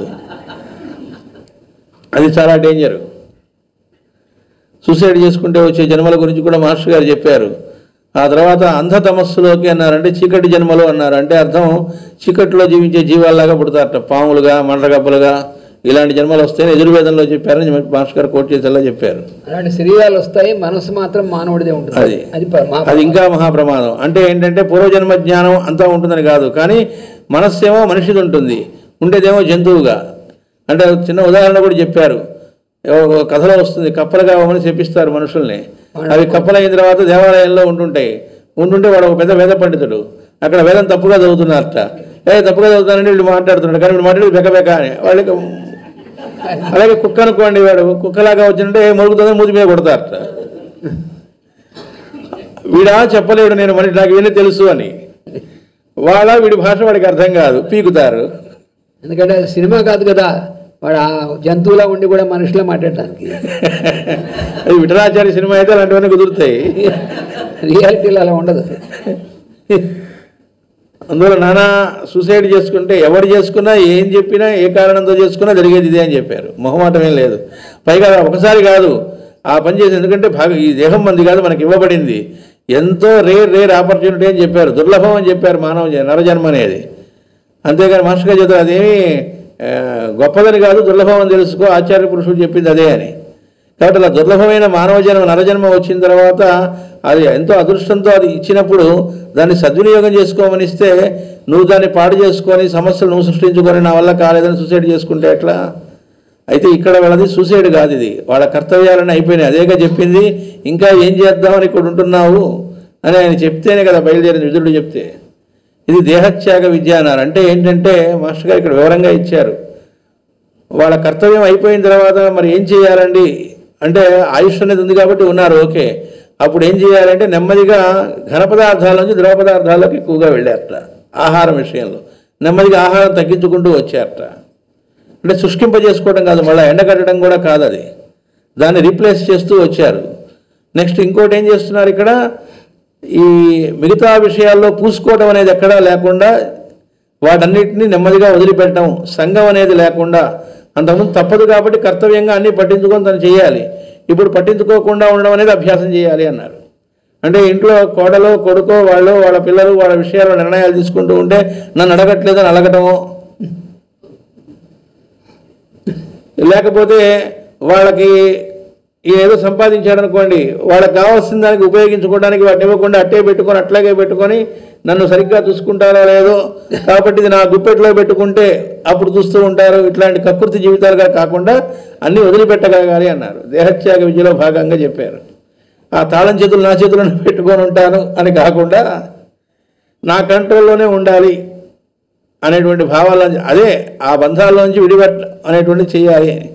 లేకపోతే ఏమవుతుందో సతాయిస్తూ ఉంటారట. వాడు ఎక్కడికి వెళ్ళి వస్తున్నా అడుగుతుంటే ఎక్కడికి రా వెళ్ళొచ్చావు, వాడు చిరాకు పడుతుంటాడు. మాటికి ఇంట్లో వాళ్ళదే నీకు దేనికి ప్రతిదీ కావాలా, అదేమిటి ఇదేమిటి, వాళ్ళు ప్రతిదానికి ఆసక్తి ఉంటుంది.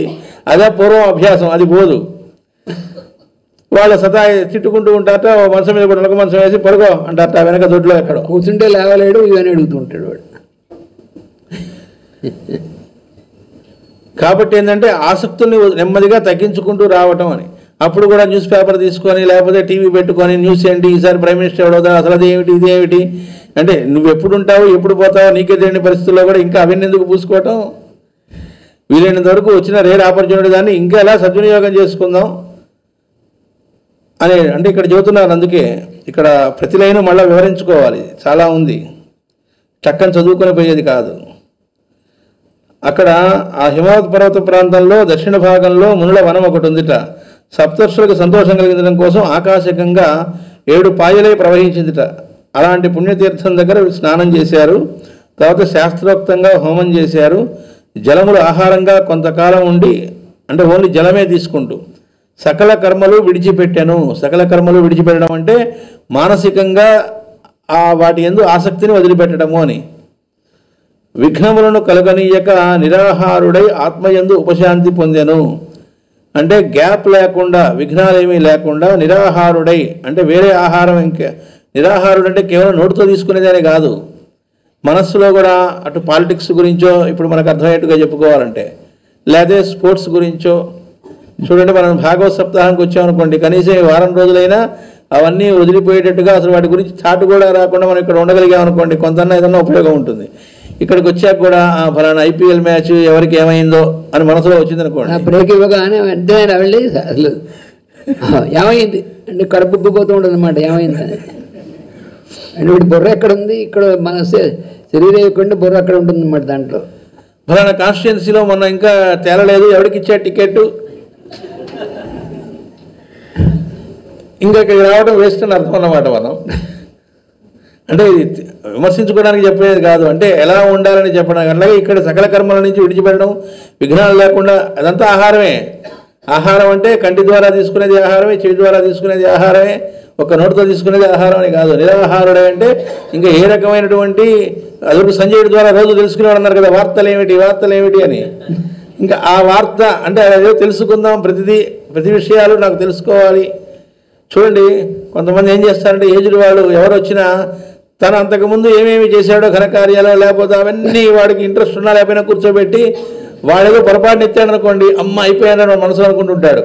నేను ఫలానా ఆ ఇయర్లో దీనికి మేము అప్పుడైతే అసలు అని చెప్పి అవన్నీ చెప్తూ ఉంటారు. అవి తగ్గించుకో అన్నారు. నీకే గుర్తు పెట్టుకోకూడదు, ఇంకోటికి మళ్ళీ దాన్ని గుర్తు చేసి చెప్పడం కాదు. ఇంకా అవన్నీ వదలగొట్టుకోవాలి. సకల కర్మలు విడిచిపెట్టడం అంటే అర్థం అది. ఇంకా వాటి గురించి గుర్తు తెచ్చుకుంటూ వాటిలో మురిసిపోతూ తన అచీవ్మెంట్సే కావచ్చు అవి, మిగతా వాళ్ళు వచ్చినప్పుడు నా అచీవ్మెంట్స్ ఏంటో తెలుసునా అని అప్పుడు కూడా ఇంకా చెబుతూ, అలా కాకుండా సకల కర్మలు విడిచిపెట్టి విఘ్నములు కలగనీయక నిరాహారుడై ఆత్మయందు ఉపశాంతి పొందాను. బయటి విషయాలతో కదట ఉపశాంతి పొందింది, ఆత్మయందు అంటే నెమ్మదిగా దారి ఇటు మళ్లించాడు అంటే లోపలికి ప్రయాణం మొదలుపెట్టారు. అంతర్ముఖం అవటం అని అర్థం. పుత్రులు భార్య సంపదలు అనువాలని గురించిన భావములను విడిచిపెట్టాను, వాళ్ళని విడిచిపెట్టలే. అంటే మరి భార్య కూడా ఆయనతోనే వచ్చింది, మరి ఈయన కోసం ఆవిడ కూడా కళ్ళకి గంతలు కట్టుకొని విడిచిపెడితే పరమ దుర్మార్గుడు అవుతాడు. ఇద్దరు కలిసే వెళ్ళారు అక్కడికి. అక్కడ ఏం చెబుతున్నారు, పుత్రులు ఎలాగో పోయారు సరే, కానీ వాళ్ళ మీద భావాలు పోలేదుగా, వాళ్ళు పోయారని అప్పటిదాకా బాధపడుతున్నారు కదా. అందుకని పుత్రులు భార్య సంపదలు, అసలు వాడు ఏడ్చిందే పిల్లలకు రాజ్యం ఉండాలి, సంపదలు వాళ్ళకే ఉండాలని కదా ఏడ్చింది. వాళ్ళు పోయారు, కానీ అవకాశం లేక ఊరుకున్నాడు అప్పటిదాకా. వీరుడు చెప్పిన తర్వాత ఆ కనువిప్పు కలిగింది, వచ్చాడు. ఇప్పుడు ఆ సంపదలు, పుత్రుడు, భార్య, అనువారణ గురించిన భావములను విడిచిపెట్టాను. అందుకే మాస్టర్ గారు చెబుతారు, భార్య బిడ్డల ఎడల నీ కర్తవ్యాన్ని చేయి తప్ప వాళ్ళ ఎడల నువ్వు చేయాల్సింది చేయి, వాళ్ళకేం ప్రత్యేకంగా చెప్పక్కర్లే, కానీ వాళ్ళ మీద మమకారాలు పెంచుకోవడం ఇవేం చేయకుండా నిర్లిప్తంగా ఉండడం అనేది సాధన చేయాలి అని చెప్పారు. మొగము పైకెత్తి ప్రాణాయామము ప్రారంభించాను. ఇక్కడ మొగం పైకెత్తి అంటే ఇట్లా తలకాయ ఎత్తాడని కాదు, అంటే ఊర్ధ్వముఖం ఊర్ధ్వం వైపుకి మన మాస్టర్ గారు లోయర్ ట్రయాంగిల్, హైయర్ ట్రయాంగిల్ అని చెబుతారు. సాధనలో మనకు పతంజలిలో చెబుతారు, ఊర్ధ్వముఖం బట్టి ఇచ్చాడని అర్థం అని. ప్రాణాయామం ప్రారంభించను. పంచేంద్రియములను మనస్సును తమ తమ ఇంద్రియార్థముల యందు ప్రవర్తింపనీయక విష్ణు స్మరణచే చిత్తవృత్తి నిరోధము చేశాను. అంటే ఇక్కడ చిత్తవృత్తి నిరోధం చేశాడని చెప్పినప్పటికీ అంటే అర్థం చిత్తవృత్తి మనం చేయడం ఉండదు, నిరోధం అది చేయబడుతుంది అన్నారు. దానికి కావాల్సినటువంటి మార్గం చేస్తారు. అంటే ఏంటంటే మనస్సు ఇంద్రియార్థముల వెంట అటు ఇటు పరిగెడుతూ ఉంటుంది. మనస్సు న్యాచురల్గా ఇక్కడ ఉన్న అమెరికాలో ఉన్న బిడ్డ ఇప్పుడు ఎలా ఉన్నాడని ఆలోచించవచ్చు. లేకపోతే మనం వచ్చేసాం, పిల్లలు ఊళ్ళో ఉన్నారు, సరిగ్గా వండుకొని తింటున్నారో లేదో, పనమ్మాయి వచ్చిందో లేదో, సరిగ్గా రాత్రి తాళాలు వేస్తున్నారో లేదో ఇంటికి, వీళ్ళు అదివరకే నేను ఉన్నప్పుడే సరిగ్గా పట్టించుకొని తలుపు మూస్తున్నారో లేదో, కిటికీ వేస్తున్నారో లేదో అని ఆలోచిస్తున్నాం అనుకోండి ఇక్కడ కూర్చొని, లేదా ఫోన్లు కూడా చేసి మాట్లాడుతున్నాం అనుకోండి. అవన్నీ ఇదిగో అదన్నమాట. అంటే ఇంద్రియార్థాల యందు ప్రవర్తన మరి దేంతో చేశారంటే విష్ణు స్మరణచే చిత్తవృత్తి నిరోధం చేశాను. అదవ్వదు, మనం విష్ణు స్మరణలో ఉంటే అది చిత్తవృత్తి నిరోధం చేయబడుతుంది అన్నారు మాస్టర్ గారు. మనం చేసేది కాదు, అది చేయబడేది అన్నారు. ఈ విధముగా ధారణాయోగము పూని, అంటే ధారణ అంటే అర్థం ఏంటంటే ఎప్పుడు ధరించి ఉండడం. ఎవరిని? విష్ణువుని, పరమాత్మని. వాడి అందే లగ్నము చేయుట, వాటిలే చెప్పుకుంటూ ఉండడం. అప్పుడు ఇనప ముక్క అయస్కాంతమైనట్లుగా మనం ఉండడం ఉండదు. ఆ ధారణ యోగము పూని త్రిగుణములకు సంబంధించిన మలములను భస్మము చేశాను. అంటే మన త్రిగుణాల వల్ల రకరకాల మలములు ఏర్పడుతూ ఉంటాయి. ఎలా అయితే ఇల్లు కట్టుకుంటే దానికి బూజు అనేది ఆటోమేటిక్గా ఉంటుందో, అంటే కట్టుకున్న రోజు ఉండకపోవచ్చు, బ్రహ్మాండంగా ఉండొచ్చు, కానీ బూజు పడుతుందిగా. సీసీ బూజు పడితే ఎట్లా అండి? కాబట్టి నేను ఇల్లు కట్టుకొని అనంగా ఇల్లు కట్టుకుంటాము, బూజు పడుతుంది, రోజు దుమ్ము పడుతుంది, ఊడ్చుకోవాలి, తుడుచుకోవాలి, చేయాల్సిందే. అలా త్రిగుణాలు అనేవి మనలో మనం త్రిగుణాత్మకంగానే ఉంటాం. మనం పుట్టినప్పటి నుంచి మనలో ఆ 3 లక్షణాలు ఎలాగో ఉంటాయి. దానివల్ల ఏంటి? రజోగుణం మనలో ప్రకోపిస్తూ ఉంటుంది, తమోగుణం ఉంటుంది, సత్వగుణం ఉంటుంది. వీటిల్లో రజోగుణం, తమోగుణం వీటి వల్ల రకరకాలైనటువంటి ఆవేశాలకు లోనవ్వటం, ప్రవర్తిల్లటం చేస్తూ ఉంటాం. అయితే ఎప్పుడైతే దానికి లోనవ్వకుండా ఎప్పుడు ఉంటాము అంటే ఆ ధారణతో మనం పరమాత్మనే ధ్యానిస్తూ ఉన్నప్పుడు ఇవన్నీ ఆ రజోగుణం, తమోగుణం అనేటువంటివి బ్యాలెన్స్ అవుతాయి. అది బ్యాలెన్స్ అయితే దాన్నే సత్వము అన్నారు మాస్టర్ గారు. సత్వం అంటే వేరే ఇంకొకటి ప్రత్యేకంగా అని కాదు, రజస్సు తమస్సు బ్యాలెన్స్ అవ్వటమే సత్వము అని చెప్పారు. కాబట్టి ఆ మలమును భస్మము చేశాను. అహంకారమునకు స్థానమైన స్థూలదేహము నుండి మనస్సును విడదీసి బుద్ధి యందు ఒక్కటిగా చేసి దానిని కంటికి కనిపించు అంశచే జోడించాను. ఈ జాగ్రత్తగా చదువుకోవాలి. ఇక్కడ మనకు మామూలుగా చెప్పేటప్పుడు మనస్సు, బుద్ధి ఇలా ఏదో మొత్తం విడివిడిగా చెప్పినట్టుగా చెబుతారు. మాస్టర్ గారు చెప్పారు, మనస్సు అనేటువంటిది ఇంద్రియాల వైపు తిరిగినప్పుడు దాన్ని మనస్సు అంటారు. అది కాకుండా అటువైపు తిరిగి అంతర్ముఖం అవుతున్నప్పుడు దాన్నే బుద్ధి అన్నారు. బుద్ధి అనేది వేరేదో కాదు, మనస్సుకి చెప్పడానికి అలా చెబుతారు టెక్నికల్గా, మనస్సు బుద్ధిలో లయం చేసి అని. కానీ మనస్సే బుద్ధిగా మారుతుంది అన్నారు. కాబట్టి ఆ బుద్ధి యందు ఒక్కటిగా చేసి అన్నారు. అంటే లయం అవుతుంది, ఇది ఉండదు, దీని ఎగ్జిస్టెన్స్ ఉండదు. అప్పుడు ఏం చేయాలంటే దానిని కంటికి కనిపించు అంశచే జోడించను. ఇదే అభిమత ధ్యానాధ్వ అని చెప్తారు పతంజలి. ఏం చేయాలంటే ఒక్కొక్కళ్ళకి ఒక్కొక్క రూపం అంటే హృదయం ఉప్పొంగుతుంది. ఒకడికి పాండురంగుడు అంటే హృదయం ఉప్పొంగచ్చు, ఒకటి అయ్యప్ప అంటే హృదయం ఉప్పొంగచ్చు, ఒకడికి వెంకటేశ్వర స్వామి అంటే హృదయం ఉప్పొంగచ్చు, ఒకడికి జగన్నాథుడు అంటే, ఒక్కొక్కళ్ళకి ఒక్కొక్క రూపం అంటే హృదయం ఉప్పొంగుతుంది, ఆ ఆసక్తి ఉంటుంది. అలా దేని యందు ఉన్నదో అలా కంటికి కనిపించే ఒక అంశతో ముందు జోడించాలి. నెమ్మదిగా అది కూడా తర్వాత బంధం అవుతుంది, అది కూడా వదలాలి. కానీ ముందు మాత్రం ఆధారం అదే, ఒక రూపాన్ని, కంటికి కనిపించే రూపాన్ని అంశతో జోడించాలట. ఈ మొత్తమును జీవుని యందు పొందించెను. అంటే జీవుని యందు అంటే ఆయన ధృతరాష్ట్రుడు కూడా ఒక జీవేగా. ధ్యానమున చూడబడిన ఈశ్వరుని వలన జీవుని మాయము చేసెను. నెమ్మదిగా ఆయన్ని చేస్తూ ఉన్న కొద్దీ మాస్టర్ గారు చెబుతారు మన హృదయంలో ఒకటే సీటు ఉందిట, కుర్చీ ఒకటే ఉందిట. అక్కడ ఆ కుర్చీలో మనమా పరమాత్మన ఎవరికో ఒకడికే చోటని చెప్పారు. అంటే ఎంతగా మనం వాడిని ధ్యానిస్తూ ఉంటామో మనం ఉండడం తగ్గుతూ ఉంటుందిట. అమ్మ మనం లేకపోతే ఎట్లా అని ఉండకూడదన్న దానికే నారద మహర్షి చెప్తారు మనకి. పరమాత్మ అలా వచ్చి కుర్చీలో కూర్చున్నట్ట. ఈయన పూర్తిగా 99% అప్పటికి ఈయన లేడు, పరమాత్మ ఉన్నాడు. ఆ పూర్తిగా దిగుతూ ఉంటే పరమాత్మ ఇది చాలా బాగుంది, ఇట్లాగే ఉంటే బాగుండు అనుకున్నాడు. అంటే 1% నుంచి ఒక్కసారి 99% ఈయన వచ్చేసాడు. 100%కి వచ్చాడంటే ఏంటి, కుర్చీ ఖాళీ అయింది, ఆయన వెళ్ళిపోయాడు. అంటే అర్థం ఏంటంటే మనం ఎంతగా వాడిని ధ్యానిస్తూ ఉంటామో మనం ఉండకుండా ఉంటాం అని చెప్పారు. అట్లా ధ్యానము చూపిన ఈశ్వరుని వలన జీవుని మాయము చేశాను అంటే ఇంకా ఈయన లేడు, ఆయనే మిగిలాడు.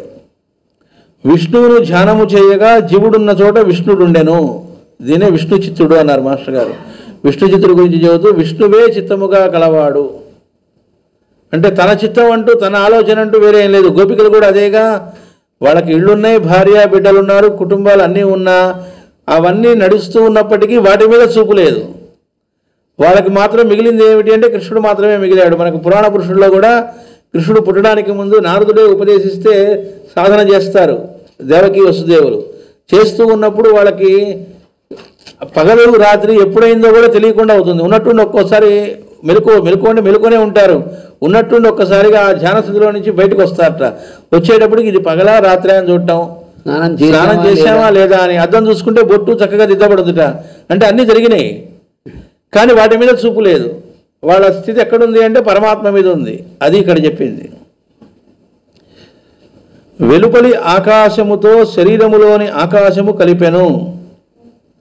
అదేంటండి, ఇది కలపడానికి తను వేరే కాదు కదా, ఏదో రెండు వస్తువులు ఉంటే ఏదో కలపడం అనొచ్చు. కొండ ఉంది, కొండలో కూడా ఆకాశం ఉంది, పగల కొడితే ఒకటే ఆకాశం కలిపామనొచ్చు పోని.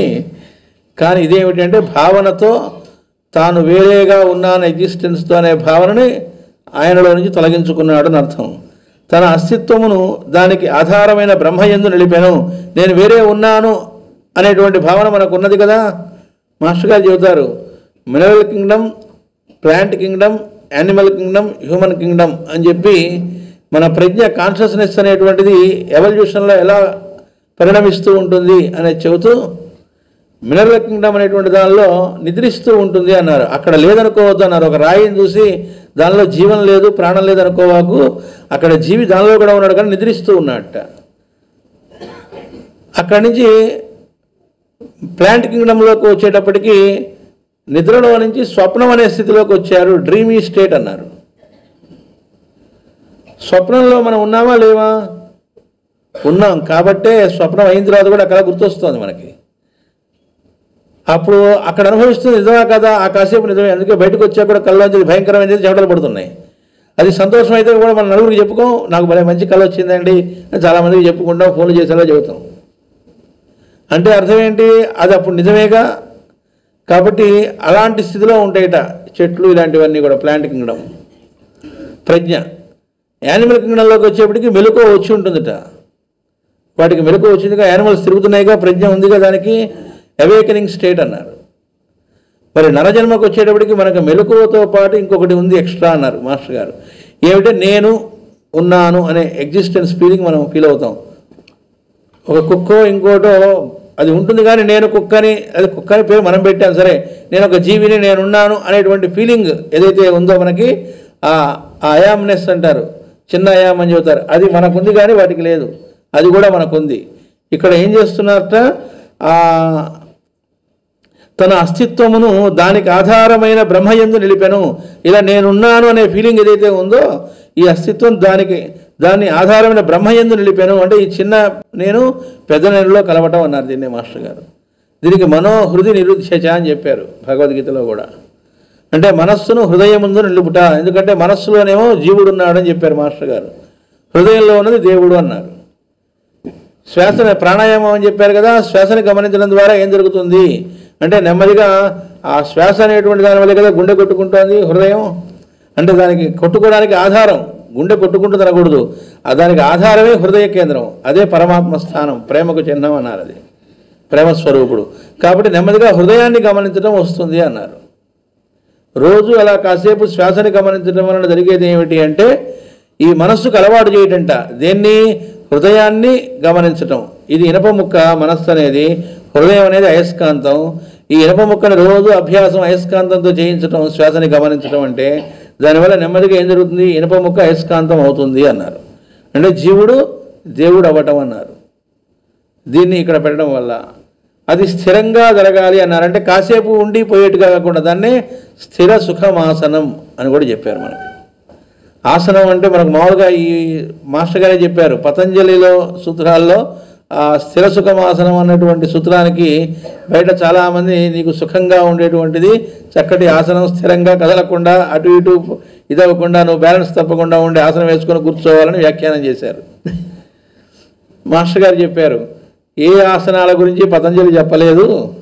మనం మామూలుగా బయట శీర్షాసనం వేసుకోవాలా, పద్మాసనం వేసుకోవాలా, ఇంకే ఆసనం వేసుకోవాలి, మయూరాసనమా, ఒక్క ఆసనం పేరు కూడా చెప్పలేదట. మాస్టర్ గారు అన్నారు పోనీ పతంజలికి తెలియదేమో అనుకుంటే పోనీ భగవద్గీతలో మొత్తం యోగశాస్త్రం కదా అది, మరి ఎక్కడా కృష్ణుడు ఒక్క ఆసనం పేరు కూడా చెప్పలేదు. పోనీ కృష్ణుడు మర్చిపోయినా గుర్తు క్వశ్చన్ వేయడానికి అర్జునుడు ఉన్నాడు కదా, అర్జునుడు కూడా అడగలేదు. ఏ ఆసనం వేయొచ్చని అడగలేదు మరి ఎక్కడను. అంటే ఏంటంటే అక్కడ సుఖమాసనమాత్మానః అని భగవద్గీతలో చెప్పారు 6వ అధ్యాయంలో. అంటే ఆసనం అంటే ఏంటంటే ఆసనం ఈ భౌతికమైన దీనికి కాదు, ఈ హెడ్ సెంటర్కి హార్ట్ సెంటర్కి మధ్య చక్కటి బ్రిడ్జి ఏర్పడాలన్నారు మాస్టర్ గారు. ఆసనం అంటే అక్కడ బ్రిడ్జి అన్నారు, అనుసంధానం. అంటే ప్రతి విషయంలో కూడా హార్ట్ సెంటర్ చెప్పిన దాన్ని వినబుద్ధి అవ్వాలట ఇష్టంగా, ప్రతిసారి స్థిరంగా. అది ఒకసారి ఉంటాం ఒకసారి వినకపోవటం కాదు. మనం హార్ట్ సెంటర్లో చెప్పినవన్నీ కూడా మనకి చేయదలుచుకున్నవి కాకుండా చేయవలసినవి చెబుతూ ఉంటుంది హార్ట్ సెంటర్. అసలు మాస్టర్ గారు చెప్తారు మొత్తం అన్ని రకాల పనులు లోకంలో మనం చేద్దాం అనుకుంటున్నామని కూడా 2 రకాలు అన్నారు. రెండేట ఏమిటంటే చేయదలుచుకున్నవి, చేయవలసినవి. చేయవలసినవి చెబుతూ ఉంటాడట పరమాత్మ హార్ట్ సెంటర్లో నుంచి. మనస్సేమో చేయదలుచుకుంది చెబుతూ ఉంటుందిట. వీడు జీవుడు, వాడు దేవుడు. ఇది మానేసి వీడు చెప్పింది వినబుద్ధి ఎప్పుడు అవుతుంది అంటే వాడిని అబ్జర్వ్ చేస్తే నెమ్మదిగా మనం ఉండం వాడు అవుతాడు కాబట్టి వాడు చెప్పిందే చేయడం జరుగుతుంది అన్నారు. ఇక్కడున్న వాడిని పరమాత్మ అన్నారు. భా అంటే వెలుగు అని చెప్పారు మాస్టర్ గారు. జ్యోతిస్వరూపంగా ఉన్నాడు ఆయన. వాడి యందు మనకు ఆసక్తి కలగాలట, రతి అన్నారు మాస్టర్ గారు. రతి అంటే ఆసక్తి. ఇష్టంగా ఆ ఆసక్తి కలిగి వాడు చెప్పినట్టుగా విందామని అనిపించాలట. అలా అనిపిస్తే వాడిని భారతీయుడు అన్నారని చెప్పారు మాస్టర్ గారు. యోగము భారతీయులో చెప్పారు అది. అలాంటి వాళ్ళు ఎక్కువగా ఒకప్పుడు ఉన్న ప్రాంతం కాబట్టి దీనికి భారతదేశం అని పేరు వచ్చింది అన్నారు. నిజమైన అందుకే మనం భగవద్గీతలో చూసుకుంటే భారత భారత అని వస్తుంది మధ్యలో అర్జునుడిని. అంటే భాయందు రతి కలిగిన వాడు అని. ఎందుకని డ్రైవింగ్ ఫోర్స్గా ఎవరిని పెట్టుకున్నాడు ఆయన? కృష్ణుని పెట్టుకున్నాడు. ఆయన చెప్పినట్టు వినాడంటే ఈ యుద్ధం అనే కాదు, మాస్టర్ గారు శంకారావంలో చెబుతారు, ఈ జీవితం అనే యుద్ధరంగంలో మన డ్రైవింగ్ ఫోర్స్గా హార్ట్ సెంటర్లో ఉన్న పరమాత్మ అవ్వాలి, కృష్ణుడు అవ్వాలి. వాడు చెప్పినట్టుగా ఈ మనస్సు అనేటువంటి నరుడు జీవుడు వినటం అనేది జరగాలి, అంతర్ముఖుడు కావాలి. దానికి ఈ సింబాలిక్గానే చెబుతారట. పైన ఉన్నటువంటి జెండా మీద ఉండేది ఎవరు? అర్జునుడి రథానికి హనుమంతుడు. అంటే మన మనస్సు అనేటువంటిది కోతిలాగా చంచలంగా ఉంటుంది, కానీ అక్కడ ఏం చెబుతారు? ఆయన రివర్స్ అయి ఉన్నాడు అని చెబుతారు. ఆ జెండా అంటే అంతర్ముఖుడయ్యాడు, అంటే లోపల ఉన్నవాడి మాట వినేట్టుగా అయ్యాడు. అంటే మన మనస్సు అంటే ఎటువైపుకు తిరగాలట? పరమాత్మ వైపు తిరిగి వాడు డ్రైవింగ్ ఫోర్స్ శరణాగతి చెంది వాడు చెప్పినట్లుగా వినటం, అదే గీతోపదేశము అన్నారు. కాబట్టి ఎప్పుడైతే తన అస్తిత్వం అనేటువంటిది ఆధారమైన బ్రహ్మయందు నిలపడం అంటే అర్థం అది. వాడు ఏం చెబుతున్నాడో దాన్ని ఫాలో అవ్వడం అని అర్థం అంట. అటుపైన లోపలి గుణముల ప్రవర్తనము కానీ వెలుపలి ఇంద్రియముల ప్రవర్తనము కానీ లేకుండా చేశాను. తను ప్రత్యేకంగా ప్రవర్తించడం అనేది ఉండదు. ఇంకా వాడేం చెప్పాడో అది జరుగుతూ ఉంటే తాను చూస్తూ ఉంటాడు, తనదంటూ ఉండదు. మాస్టర్ గారు ఆయన డైరీలో ఎప్పుడు రాసుకునేవాళ్ళ, ఈ రోజున ఫలానా చోట గురువు గారు మాస్టర్ సివి గారు ఉపన్యాసం చెప్పించారు, నేను చెప్పానని ఎక్కడ రాసుకోలేదు ఆయన. ఈరోజు ఇక్కడికి పంపించారు, ఫలానా వాళ్ళ ఇంటికి పంపించారు, ఫలానా చోట మందులు ఇప్పించారు. ఎక్కడో ఆయన్ని సివివి గారి గురించి పటం పెట్టుకుంటే అడిగారట ఫారిన్ కంట్రీస్లో. ఈ రోజున సివివి గారు తన గురించి తాను తెలియపరుచుకోదలుచుకొని వాళ్ళ ద్వారా సివివి గారే అడిగించారు. నేను సివివి గారి గురించి నేను తెలియజేశానని చెప్పలే. ఆయన డైరీలో రాసుకున్నా అంతే, ఏం జరిగినా అలాగే చూశారు. అంటే అప్పుడు జరిగేది ఏది కూడా ఇక తనది కాదు, తన లైఫ్ కాదు, ఇంపర్సనల్ లైఫ్ అది. అది ఎవరిది? వాడిది. కాబట్టి తన పని అంటూ సొంతంది ఏమీ లేదు. తన పని అనేటువంటిది లేకుండా ఏం చేసినా మాస్టర్ గారికి తన పని ఏముందండి?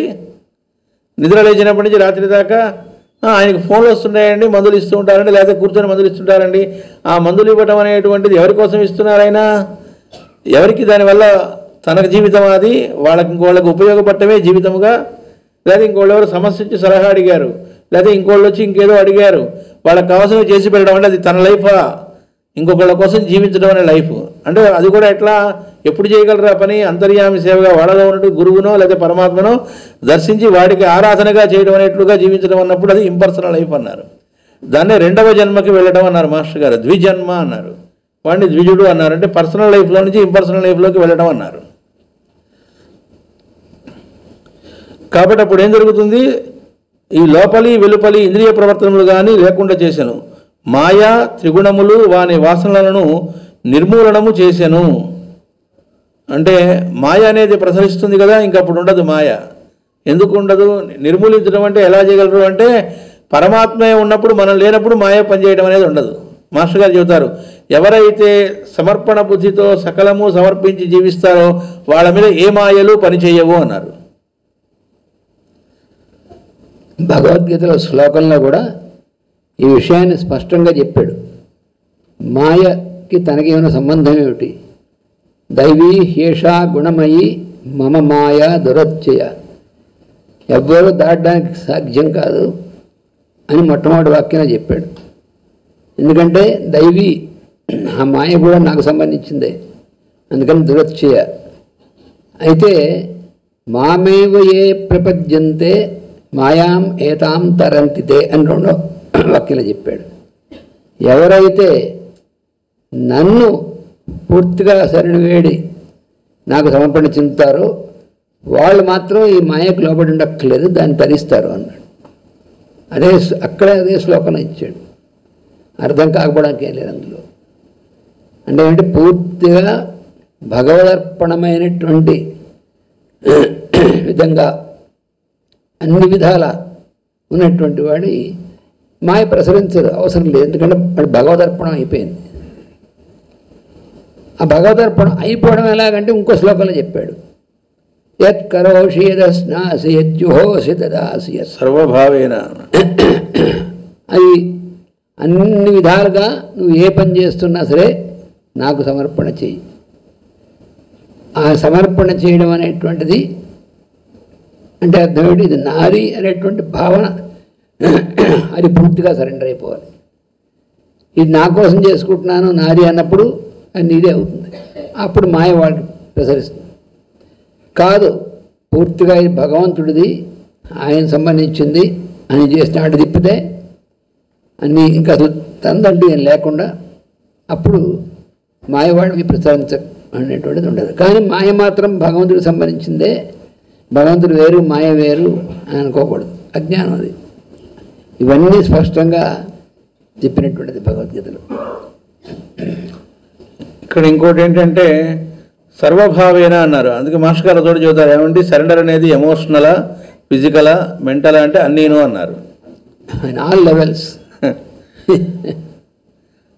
అట్లా ఎప్పుడైతే సరెండర్ అవుతాడో వాడి మీద ఏ గ్రహాలు పనిచేయవు. మామూలుగా వాడు పుట్టినప్పుడు ఉన్న జాతక చక్రం ప్రకారం అవన్నీ ఏం పనిచేయవుట.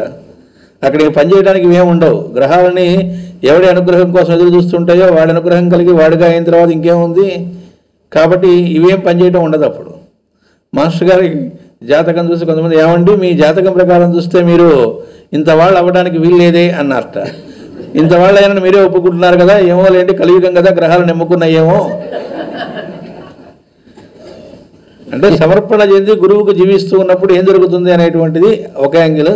ఇంకోటి మహాత్ములు ఎలా చూడాలో మాస్టర్ గారు చెప్పారు. వాళ్ళు ఎలాగూ మన కోసం నేర్పడం కోసం ఒక గురువు ఆయనకి సమర్పణ చెందినట్టుగా బయటికి కనబడుతున్నా వాళ్ళ సాక్షాత్ అవతారమూర్తులు కాబట్టి వాళ్ళవి ఇటు నుంచి చూడకూడదు, రివర్స్ ఆర్డర్లో చూడాలి. మనం 12th హౌస్ అనేది వాళ్ళకి ఫస్ట్ హౌస్ అని చెప్పారు. అట్లా చూడాలి, జాగ్రత్త. వాళ్ళకి చూడాల్సిన ఏదే విధంగా, లేకపోతే దొంగ ఇట్లా అర్థాలు వచ్చేట్టుగా కూడా ఉంటాయి కొంతమంది జాతకాలు చూస్తే. యేసుక్రీస్తు లాంటి వాళ్ళు మామూలుగా జాతకంగా చూస్తే దొంగ ఇట్లా వస్తుంది. దొంగ ఎలా అవుతారు మరి? అయితే ఇప్పుడు దాకా స్మరించంగా మనం ఒక రకంగా దొంగ అందరి హృదయాన్ని చేసేసినటువంటి వాడు కాబట్టి అవతార పురుషులు అంటే ఆ రకంగా. కానీ మిగతా వాళ్ళకి అవతారమూర్తులు కాకపోయినా వాళ్ళకి సరెండర్ అయ్యి గురువుకో సమర్పణ చెంది ఎవరైనా జీవిస్తే వాళ్ళకి ఈ గ్రహాలో, వాస్తులో, ఇంకోటో, సాముద్రికాలో ఏమీ పనిచేయటం ఉండదు. ఒకటే పనిచేస్తుండదు, తాను పనిచేయట్లేదుగా. కాబట్టి వీడి ద్వారా పరమాత్మే పనిచేస్తూ ఉండడం అనేది జరుగుతుంది.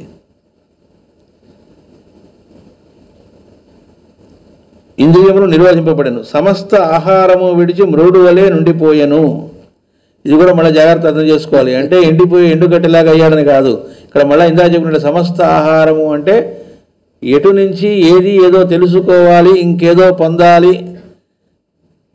పొందాలనేది కూడా ఉండదు. ఒక ఏజ్ వచ్చిన తర్వాత ఇంకా అది తినాలి, ఇది తినాలి, రంధి నాకు అది తీసుకొచ్చి పెట్టు అని ఇంట్లో వాళ్ళని హడావుడి చేయటం, అది చేసి పెట్టడం, అలగటం, వాడు చిన్నప్పుడు తిన్నట్టే ఇప్పుడు కూడా తినాలని కోరుకోవటం, రకరకాల పదార్థాలన్నీ. పండగ వస్తే గారెలో ఏమి చేసి పెట్టలేదే అంటే ఇప్పుడు మీకు అరగదని పాపం వాడికి 75 ఏళ్ళు ఏదో వచ్చి రోగాలు వచ్చినాయనుకోండి, వాళ్ళు వీడి హితం కోరే సాత్వికంగా చేసి పెట్టారనుకోండి, చేసి పెట్టినా సరే అలిగి మీరు నన్ను సరిగ్గా చూసుకోవట్లేదు అని సతాయించి, అది ఇక్కడ అంటే అలాంటివేమీ లేకుండా అని. అంటే ఏ రకమైన ఆసక్తి, దేన్ని స్వీకరించడం, దేన్ని ఏమీ ఇది లేకుండా అని. అంతేగాని 70 ఏళ్ళు వచ్చినా 80 ఏళ్ళు వచ్చినా కూర్చొని క్రికెట్ మ్యాచ్లు అక్కడికి వెళ్ళిపోయి వాడు 4 కొట్టగానే ఎగురుతూ, ఆ టీం ఓడిపోతే దుఃఖిస్తూ, అంటే ఎప్పటికీ బయటపడేది వీటిల్లో నుంచి. కనుక అలా మ్రోడు వలె అంటే అర్థం ఏంటంటే, మ్రోడు వలె అన్నారు, మ్రోడైపోయాడు అలా.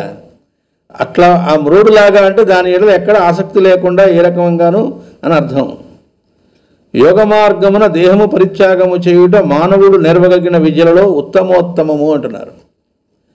చాలా విద్యలు నేర్చుకుంటూ ఉంటాం లోకంలో. మేము ఎస్ట్రాలజీ నేర్చుకుంటున్నామండి, పామిస్ట్రీ నేర్చుకుంటున్నామండి, లేదా నృత్యం నేర్చుకుంటున్నామండి, సంగీతం నేర్చుకుంటున్నాం, అన్నీ మంచివే. కానీ అన్నిటికంటే ఉత్తమోత్తమం ఏంటంటే దేహత్యాగం చేసే విద్యట. ఇదేంటండి శుభమానకుండా ఇలాంటిది చెప్పి ఇది ఉత్తమోత్తమం అంటారేమిటి? ఇవాళ ఏంటో ఉదయం నుంచి అన్నీ ఇవే చెబుతున్నారు.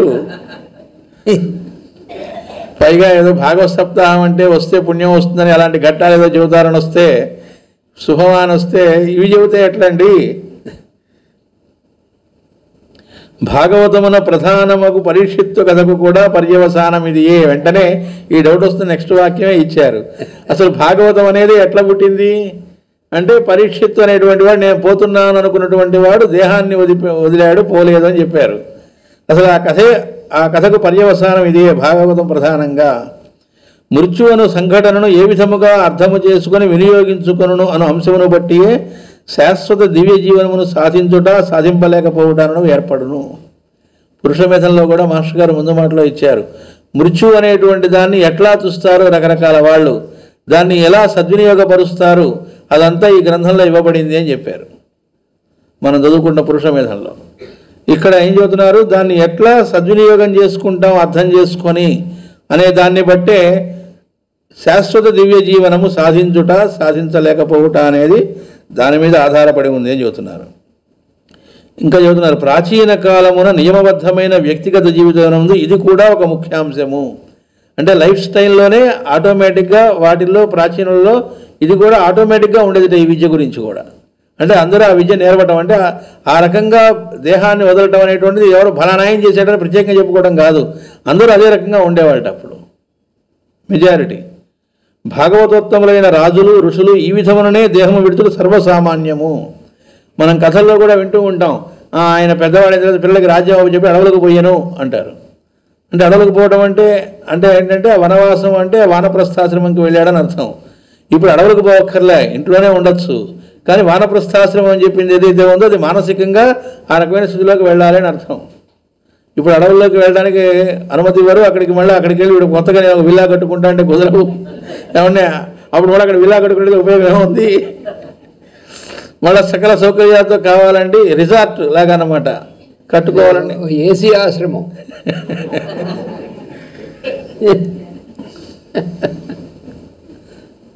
కాషాయం కట్టుకుని మనం చేసి ఆశ్రమం అంతా ఏసీ పెట్టించుకుని అక్కడ ఉంది. రఘువంశంలో ఆ వంశంలో ఉన్నటువంటి వాళ్ళందరినీ గురించి చెప్తూ కాళిదాస్ అంటాడు, శైశవే అభ్యస్త విద్యానాం యవ్వనే విశేషిణాం వార్ధకే మునివృత్తీనాం యోగేన అంతే తనుత్యజాం అని చెప్పాడు ఆయన. ఏ వయస్సులో ఏమేమి జరిగించి ఎలా ఉండాలో వాళ్ళందరూ అలా పాటించేవాళ్ళట. ఆ వంశంలో ఉన్నటువంటి పరిపాలకులైనటువంటి రాముని పూర్వీకులైనటువంటి వాళ్ళందరూ కూడా శైశవం అనేటువంటి స్థితిలో, ఒకటి శైశవం శిశువు అని చిన్నప్పుడు ఉన్నటువంటిది, అభ్యస్త విద్యానాం విద్యాభ్యాసం అనేటువంటిది విద్య అంటే ఇప్పుడు వెళ్ళి స్కూల్లో పడేసరి చావబడి చెవులు మూసారి గారి విద్య.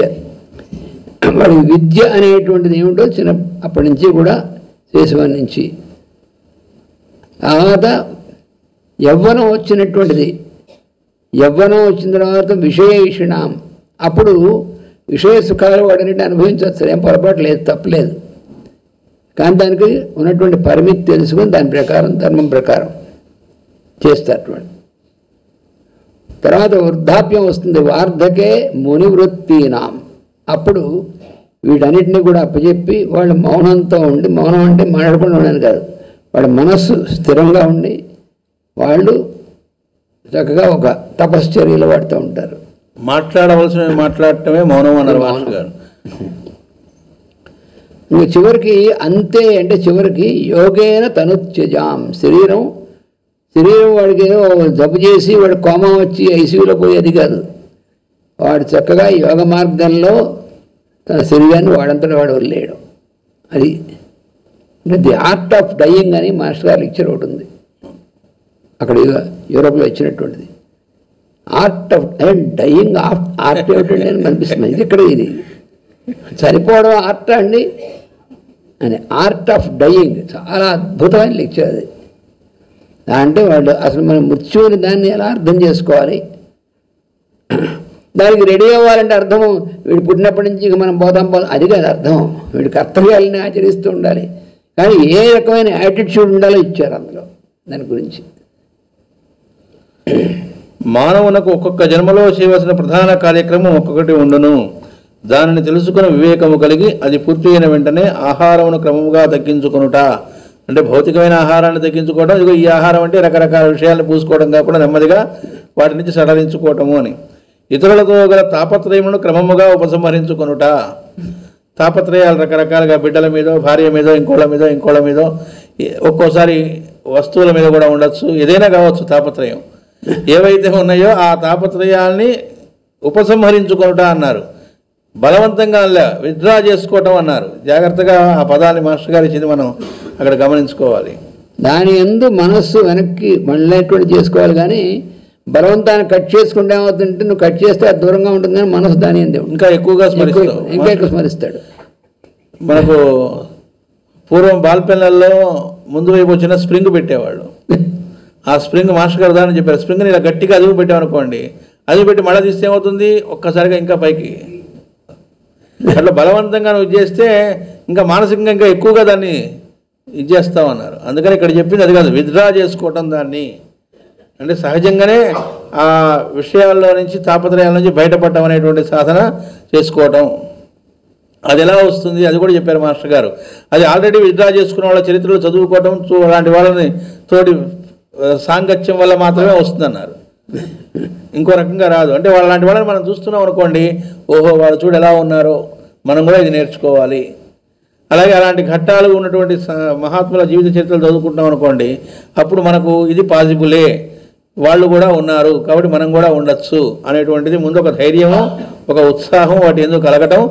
అది కలిగినంత మాత్రాన సరిపోదు, వాళ్ళతో అలాంటి వాళ్ళ యొక్క సాంగత్యం వల్ల మాత్రమే. మళ్ళీ సాంగత్యం అంటే ఫిజికల్గా అంటిపెట్టుకోనని కాదు, అలాంటి వాళ్ళని చూసి మనం నేర్చుకోవాలి. అందుకే మాస్టర్ గారు చెబుతారు, మహాత్ముల దగ్గరికి వెళ్ళటం ఎందుకు అంటే వాళ్ళ కాళ్ళ మీద పడి వాళ్ళ పనులకు అడ్డుపట్టమని కాదు, వాళ్ళు ఏం ప్రవర్తిస్తున్నారో చూసి చూసి దగ్గరగా బాగా తలచి చూసి అవి నేర్చుకో అన్నారు. అవి వంట పట్టించుకోవడం కోసం అని. అంటే చూసి చూసి నేర్చుకుంటే వాళ్ళ ప్రవర్తనలో అని, అంటే వాళ్ళలాగా డ్రెస్సు, వాళ్ళలాగా బొట్టు ఇవి కాదు, అంటే అవి తప్పని కాదు. కానీ మెయిన్గా అసలు కావాల్సింది ఏమిటి అంటే వాళ్ళు ఎలా ప్రవర్తిస్తున్నారు. రకరకాల సంఘటనలు వచ్చినప్పుడు, కుటుంబంలోనే రకరకాల వాళ్ళు దేహత్యాగం చేసినప్పుడు వాళ్ళు ఎలా ఉన్నారు, అలాంటి పరిస్థితుల్లో కూడా ఫోన్లు వచ్చినా మందులు ఇస్తున్నారా, అలాంటప్పుడు కూడా గురు పూజలు లాంటివి వస్తే వాళ్ళు అవి అట్లాగే అదే ఇదితో నడుపుతున్నారా, ఎలా చేయగలుగుతున్నారు. అది బలవంతంగా చేయగలిగితే మనకు అర్థమైపోతుంది, ఎవరేం చెప్పక్కర్లే. అంటే మరి మన మధ్యలోనే ఉండి ఎట్లా ప్రవర్తించాలనేటువంటిది చూపెడుతూ ఉన్నప్పుడు దాన్ని గమనించడం అంటే అర్థం, ఆయన్ని ఫాలో అవ్వడం అంటే అర్థం ఏమిటి అంటే అది మనం కూడా మన జీవితంలో ఆ సంఘటనలు వచ్చినప్పుడు మనం ఆ రకంగా ఉండగలుగుతున్నామా, ఉండడానికి ట్రై చేస్తున్నామా అని అర్థం. అంటే అలా మాత్రమే ఉపసంహారం చేసుకోగలం. వీలైనంత త్వరలో ప్రశాంతముగా దేహమును విడుచుటానున్నవి పెద్దలకు సర్వసామాన్య విషయములుగా ఉండేవి. మానవ జన్మ యొక్క సార్థక్యము తాను ఆ జన్మలో చేయవలసిన పనియే కానీ అనుభవించవలసిన విషయములు కాదనియు. మనం మామూలుగా ఏమనుకుంటామంటే, ఆవండి మరి పుట్టిన తర్వాత రకరకాలుగా భగవంతుడి అనుగ్రహం మానవ జన్మ వచ్చింది, అనుభవించాలి కదండి, ఈ సంపాదించుకుంది ఎందుకంటే అనుభవించడానికి కాకపోతే అంటుంటారు కొంతమంది. అందుకని అనుభవించి పారేస్తున్నానండి. చాలామంది అంటుంటాం ఈ మాట. ఫీలింగ్ కూడా అదే ఉంటుంది. చెంప చెల్లు అనేట్టుగా ఇక్కడ ఆన్సర్ చెబుతున్నారు. ఎందుకుట ఈ జన్మ ఇచ్చింది, అనుభవించడానికి కాదంటున్నారు. మరి ఇంకెందుకండి అట్ట కాకపోతే, ఇంత సంపాదించుకొని అనుభవించడానికి కాకపోతే ఇంకెందుకంటే చేయవలసిన పనియే కానీ ఆ జన్మలో తాను ఏం చేయాలో దానికోసం కృషి చేయటమే జన్మ సార్థక్యం తప్ప అనుభవింపవలసిన విషయములు కాదనియు. దేహముపై అపేక్ష దుఃఖకారకమనియు తెలియుట ప్రధాన సత్యములలో ఒకటి. ఇక్కడ అనుభవించేది ఎవరు? దేన్ని అనుభవింపజేయిస్తున్నాం? సుఖాలు అనేటువంటివి దేహానికి. ఈ దేహం ఉండదుగా, తాను ఈ దేహము కాదుగా, దేహము ఉపాధిగా ఉన్నాడు. దేహాన్ని సుఖపెట్టడానికి చుట్టం కాదు కావాల్సింది. ఈ దేహాన్ని ఉపాధిగా ఉన్న నువ్వు ఏ కర్తవ్యముల కోసం ఈ భూమి మీదకి వచ్చావో అది నెరవేర్చడమే ప్రధాన ఉద్దేశము. అదే ప్రధాన సత్యము. ప్రధాన సత్యములలో అదొకటి అని చెబుతున్నారు. దేహమును గూర్చిన భయము, తనకు సంబంధించిన వ్యక్తులను గూర్చిన ఇష్టానిష్టములు, ధన గృహాదులతో సంబంధము అసత్యములనియు, కర్తవ్యం ఒక్కటే సత్యమనియు వారు గ్రహిందురు. కరెక్ట్గా రివర్స్ అన్నమాట. మనం దేహమే గురించిన భయం చాలా ఉంటుంది. దానికి ఒక చిన్న జబ్బు చేస్తే ఇక అల్లకల్లోలం అయిపోతాం. ఓ 105 106 జ్వరం వచ్చిందనుకోండి, ఇంకంతే. అప్పటిదాకా వాళ్ళ సాధన లేకపోతే ఇంకోటి మొత్తం పోతుంది. ఉండవయ్యా అంటాం. ముందు నీది వస్తూ ఉంటే ఇప్పుడు ఇదేమిటి అనిపిస్తుంది. ఇంకేం గుర్తుకురావు, మొత్తం మాయమవుతాయి. అప్పుడు ఏం చెప్పినా ఎక్కవు. అప్పటిదాకా మనం మిగతా వాళ్ళకి చెబుతూ ఉంటాం, 106 జ్వరం వచ్చినా ఏం పర్లేదండి, తగ్గుతుంది, అల్లోపతికి వెళ్ళక్కర్లేదని చెబుతాం. ఏది మందులు ఇస్తూ ఉంటాం డిస్పెన్సరీలో. ఇంట్లో పిల్లాడికి 100 రాగానే కంగారు పోయి, ఏమండి అల్లోపతి దగ్గర తీసుకెళ్ళమంటారా, హాస్పిటల్లో జాయిన్ చేయమంటారా అని అడగటమో, లేకపోతే ఈ లోపల చేర్చేయటమో. అంటే సొంతంగా వస్తే కానీ తెలియదు విషయం. మహాభయం ఉంటుంది. చిన్న చిన్న వాటికి కూడా భయపడిపోతూ ఉంటాం. లేకపోతే ఏ చిన్నది వచ్చినా వెంటనే చిన్న ఏవో మచ్చలు వచ్చినాయి అనుకోండి, అమ్మో ఈ మచ్చలు వస్తే ఎట్లా, నలుగురు ఏమనుకుంటారు, ఆ దేహం మీద అభిమానం, దానికోసం తాపత్రయము. లేకపోతే ఒక్కోసారి ఏమిటి అంటే ఏమవుతుందో అని భయం. ఇప్పుడు బాగున్నా కూడా మాస్టర్ గారు చెబుతారు, వాడు చక్కగా హాయిగా తింటూ సుఖంగా ఉంటాడట, ఇప్పుడు ఇలా ఉన్నాను కానీ ఫ్యూచర్లో కూడా ఇలాగ ఉంటానో లేనో నడుస్తుంటాడట.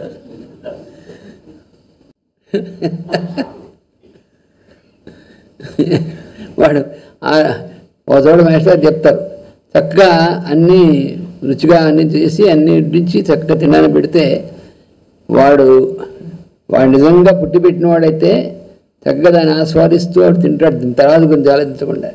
ఒకవాడు ఉంటాడు, వాడు ఇప్పుడు పెట్టినప్పుడు ఇవాళ ఇలా ఉంది కానీ రేపు ఇలా ఉంటుందని నమ్మకం ఏంటంటే వాడికి సుఖపడడానికి దోచుకునేవాడు అన్నారు మాస్టర్ గారు.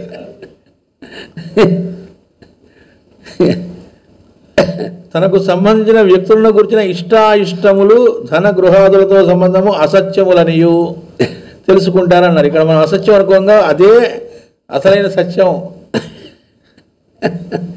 దాని గురించి ఎక్కువ ఎక్స్ప్లెయిన్ చేయక్కర్లే.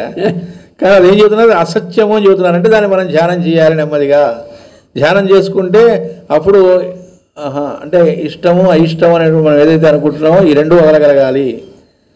ధనము గృహాదులతో సంబంధము అంటే మనం ఉండటానికి ఇల్లు తప్ప ఇల్లు మనం కాదు. ఈ ఇల్లు ఏదో ఖాళీ చేసి వెళ్ళాలి. ఏది ఈ దేహం అనేటువంటి ఇల్లుని ఖాళీ చేసి వెళ్ళాలి. ఇదే మంది కానప్పుడు అది మనది ఎలా అవుతుంది? ఓన్ హౌస్ ఏదో అనుకోవడం తప్ప పర్మనెంట్ అడ్రస్ అంట. మీ పర్మనెంట్ అడ్రస్ చెప్పండి అనగానే సొంత ఇల్లు పర్మనెంట్ అని చెబుతుంటాడు. వీడే పర్మనెంట్ కాదు ఈ దేహంలో, వీడు ఉంటున్న ఇల్లు వీడు పర్మనెంట్ అని చెప్పుకుంటాడట. అంటే నెమ్మదిగా భావన చేసి అలాంటి వాటిల్లో నుంచి ఇవి ప్రధానము కాదు అసత్యములు, కర్తవ్యం ఒక్కటే సత్యమనియు వారు గ్రహింతురు.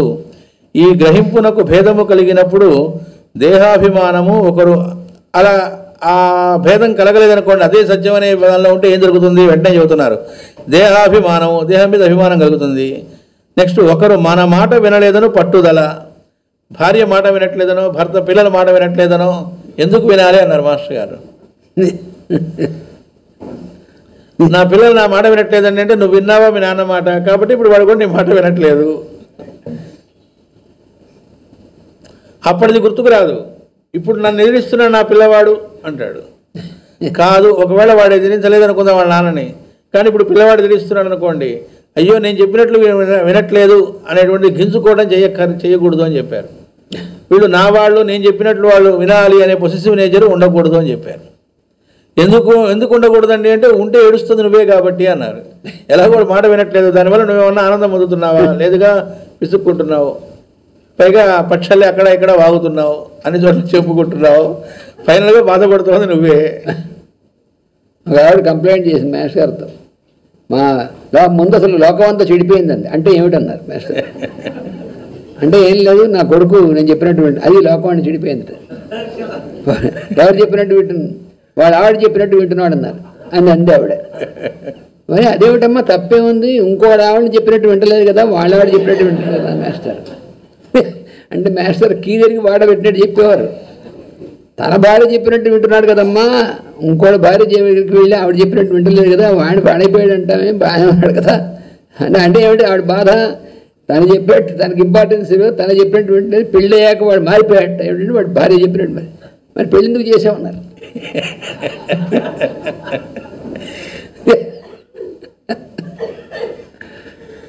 ఈ పట్టుదల ఒకటే నష్టపెట్టడం, ఇదంతా కూడా దుఃఖ కారణములగును, దానితో అజ్ఞానం ఆవేశించును, అది కారణముగా దేహము చెడిపోయిన తర్వాత కూడా అందుండవలనను దుర్భ్రాంతి. అంటే మాస్టర్ గారు చెబుతారు, అవన్నీ సిగ్నల్స్ ఒక్కొక్కటి జరుగుతూ ఉన్నప్పుడు ఓహో దగ్గర పడ్డాం అని తెలుసుకోవడానికి. కానీ అది అలా వచ్చినా కప్పిపుచ్చుకొని ఎట్లా మనం రంగేసుకొని జుట్టుకి కంటికి క్యాన్సర్ వస్తుందని చెప్పారు, అయినా లెక్క చేయరట. అదేగా చూస్తుంది మనం. పళ్ళు ఊడిపోతూ ఉంటే వాటిని సహజంగా ఒక ఏజ్ వచ్చిన తర్వాత పళ్ళు ఊడిపోయాయి అనుకోండి, అవన్నీ పళ్ళు ఊడిపోయినా ఎవరికి తెలియకూడదు, అందంగా కనబడాలి, ఎన్ని వేలైనా ఖర్చు అయినా పర్లేదు. లేదు అవేవో వేసుకుంటే బయటికి ముడతలు కనబడకుండా ఉంటాయంట, పూసేసుకుందాం అంటే ఎట్లాగోట్లా బాగా యవ్వనంలో ఉన్నట్టుగా చాలా ఫిట్గా ఉన్నట్టుగా కనబడాలి, ఇందులోనే ఎలాగోలా ఉండాలి. అదిగో అది దుర్భ్రాంతి అన్నారు. ఎందుకంటే ఏమనుకున్నట్టు ఉండవు కదా, ఎట్లాగూ ఈ బయట వాడికి కాస్త మాయపుచ్చినట్టుగా చేసుకున్నా వీడికి కనుక పైకి అలా కనపడతాడు, వీడికి కాస్త కరకరలాడేస్తే నవ్వలేడు. అక్కడికి వచ్చేప్పటికి ఇవి తీసేయండి నానబెట్టన్న, ఒక్కోసారి నానబెట్టుకొని తింటాడు ఆగలేక. అది దుర్భ్రాంతి అన్నారు. దాని వలన కలుగు బాధలు ఎక్కువటయ్యే కాక అక్కరలేని దేహాయుర్దాయము పెరుగును. అట్లా ఉండి కూడా రకరకాలుగా అప్పుడు ఆయుర్వేద టానిక్లు తాగుతాయి, ఇంకేదో తింటా, అవన్నీ చేసి ఎట్టగొట్ట ఉండడం వల్ల దేహానికి ఆయుర్దాయం పెరుగుతుంది, కానీ వీడేమో సుఖపట్టం ఉండదు. అక్కడ లోపల జీవి నరకం చూస్తూ ఉంటాడు, ఈ దేహం మాత్రం ఆయుర్దాయం పెరుగుతూ ఉంటుంది. దాని వలన జనాభా లెక్కలో పెరుగుట, ఆహారాది క్షుద్ర సమస్యలు పుట్టిన. జనాభా ఎక్కువైతే ఆహారం అందరికీ అందటం అనేది జరగదు కదా, క్షుద్ర సమస్యలు అన్నారు. ఈ పరమసత్యమును ఎదుర్కొని ధైర్యము లేక, అంటే ఈ దేహం ఎప్పటికైనా విడవాలి, పర్పస్ కోసం ఇచ్చారు, ఆ పర్పస్ అయ్యాక ఇందులో ఉండవలసిన అవసరం లేదనేటువంటి దాన్ని ఫేస్ చేసి ధైర్యం లేక మానవుడు క్షుద్రత్వము నందుట వలనే ఇప్పటి శతాబ్దమున ఈ సమస్యలు మానవుని పీడించడం జరుగుతున్నది. జనాభా సమస్యలకి కారణాలు ఇవిట. దేహత్యాగ విధి ఎట్లో తెలుసుకున్నచో ప్రస్తుతము కూడా ఈ సమస్య తొలగను. దీనికి భాగవత మార్గం ఒక్కటే శరణ్యము. ధృతరాష్ట్రుడు జలములు ఎక్కువ త్రాగొచ్చు, ఆహారాన్ని తగ్గించుకున్నట్ట. మనస్సును ప్రశాంతమగుటకు విష్ణువును అంతర్యామిగా ధ్యానించాట. అంటే అంతటా ఆయన్నే చుట్టం అనేటువంటి స్థితికి వెళ్ళాడు. ఇంద్రియములు మనస్సు విష్ణువని యందు నిలుపబడినవి అన్నారు. అంటే మనం నిలపటం మనం చేయలేము, ప్రయత్నం మొదలు పెడతాం, కానీ నిలవబట్టం అనేది వాడి అనుగ్రహం వల్ల జరిగేది అన్నారు మాస్టర్ గారు. కానీ మన ప్రయత్నం ఉండాలి. అంటే పొలం దున్నుకోవటం మనం చేయాలి, వర్షం పడటం అనేది మన చేతిలో లేదు, పడుతుందో లేదో దున్నుకోవడం మానేయకూడదు అన్నారు. వెంటనే రజస్తమస్సులు హరింపబడినవి. ఎప్పుడైతే విష్ణుయందు అవి నిలపబడ్డాయో రజస్తమస్సులు అనేటువంటివి హరింపబడ్డాయి. అప్పుడు దేహమునకును తనకును నడుమ అల్లుకొని ఉన్న ప్రాణము పరిపక్వమై దేహమును విడిచి తన్ను ఆశ్రయించెను. తన్ను అంటే ఇక్కడ అర్థం అయాం, అసలు దాన్ని ఆశ్రయించింది అని అర్థం. తన్ను చోటులోనున్నట్లు భావించుకొని చోటును విష్ణువుగా తెలుసుకున్నట వలన తాను శ్వాసతో వెలుపలకు వచ్చి చోటులో కలిసిపోయాను. ఆయన తాను వేరే అనుకోవట్లే, ఆ చోటే విష్ణువుట, తాను ఆ చోట్లో ఉన్నాను అనుకున్నట్ట. దానివల్ల ఏం జరిగింది, తాను శ్వాసతో వెలుపలకు వచ్చి శ్వాసతో తాను బయటకు వచ్చాడు. అంటే మామూలు వాళ్ళకి జరిగేది ఏమిటి, లాగపట్టడం జరుగుతుంది. అందుకే పోయినప్పుడు కూడా భయంకరంగా ఉంటాయి, కొంతమంది కళ్ళలోంచి పోయిందనో అట్లా అలా కాదు ఇక్కడ.